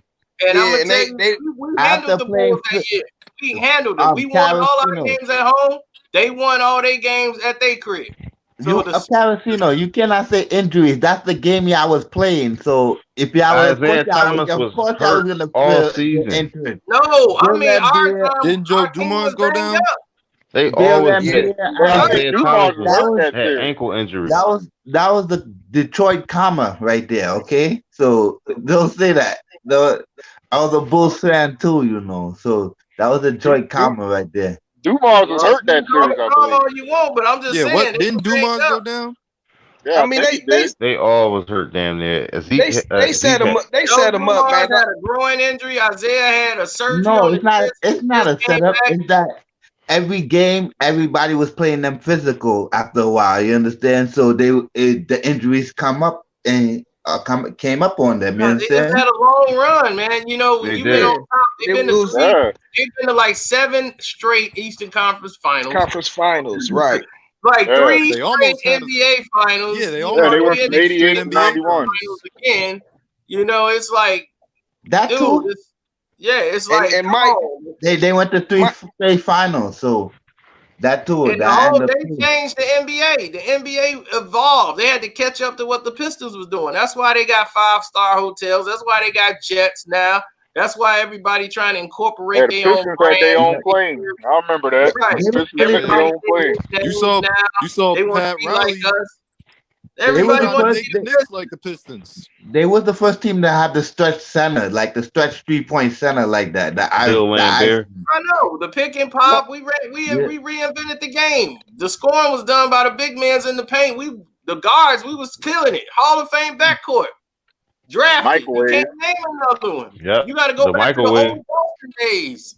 Yeah, everybody down low was like a specialist. You know what I'm saying? Like Right. James Edwards, he had the little post shot, the post up shot, the fadeaway. You know what I'm saying? Like Sally, he could get the offensive boards and put them back. He had a little touch too from time to time. You know what I'm saying? Yeah, Rick Mahorn. Don't forget Mahorn. Rick Mahorn. Yeah, That was your Rick bruiser, Mahorn. your rebounder. You know what I'm saying? Yeah, he was like just we in had his it all. Rodman before We Rodman. lost some when we lost Rick. Rodman. We lost a lot when we lost Rick. We had Rick, we would have probably won another 2.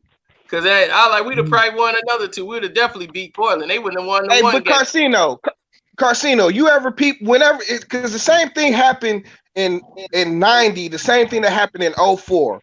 They did they introduced a new franchise and did a franchise draft, and they took one of our most valuable pieces. They did the same thing to Corliss. That's how we lost Corliss Williamson in 04 too. You know what I'm saying? Because we lost him to the expansion draft. Right. Same Then thing they that gonna happened to change Rick the Mahorn. Pistons colors, trying to change them up when they brought Grant Hill in. Like, we're gonna redo their image, take away the logo and make some Yeah, they made the logos teal around. era. Yeah, that logo and was put trash. a horse up there, Pistons, erase That all logo over. was trash back in the day. I remember that. But like they was Uniforms building a trash little. too. Here, this is why you know what I'm saying. I was mad at the Knicks for a few years in the '90s, man, because they took Allen Houston. You know what I'm saying, and they was setting up to go on You shoulda another gave y'all run. him You back. know what I'm saying with Grant Hill, with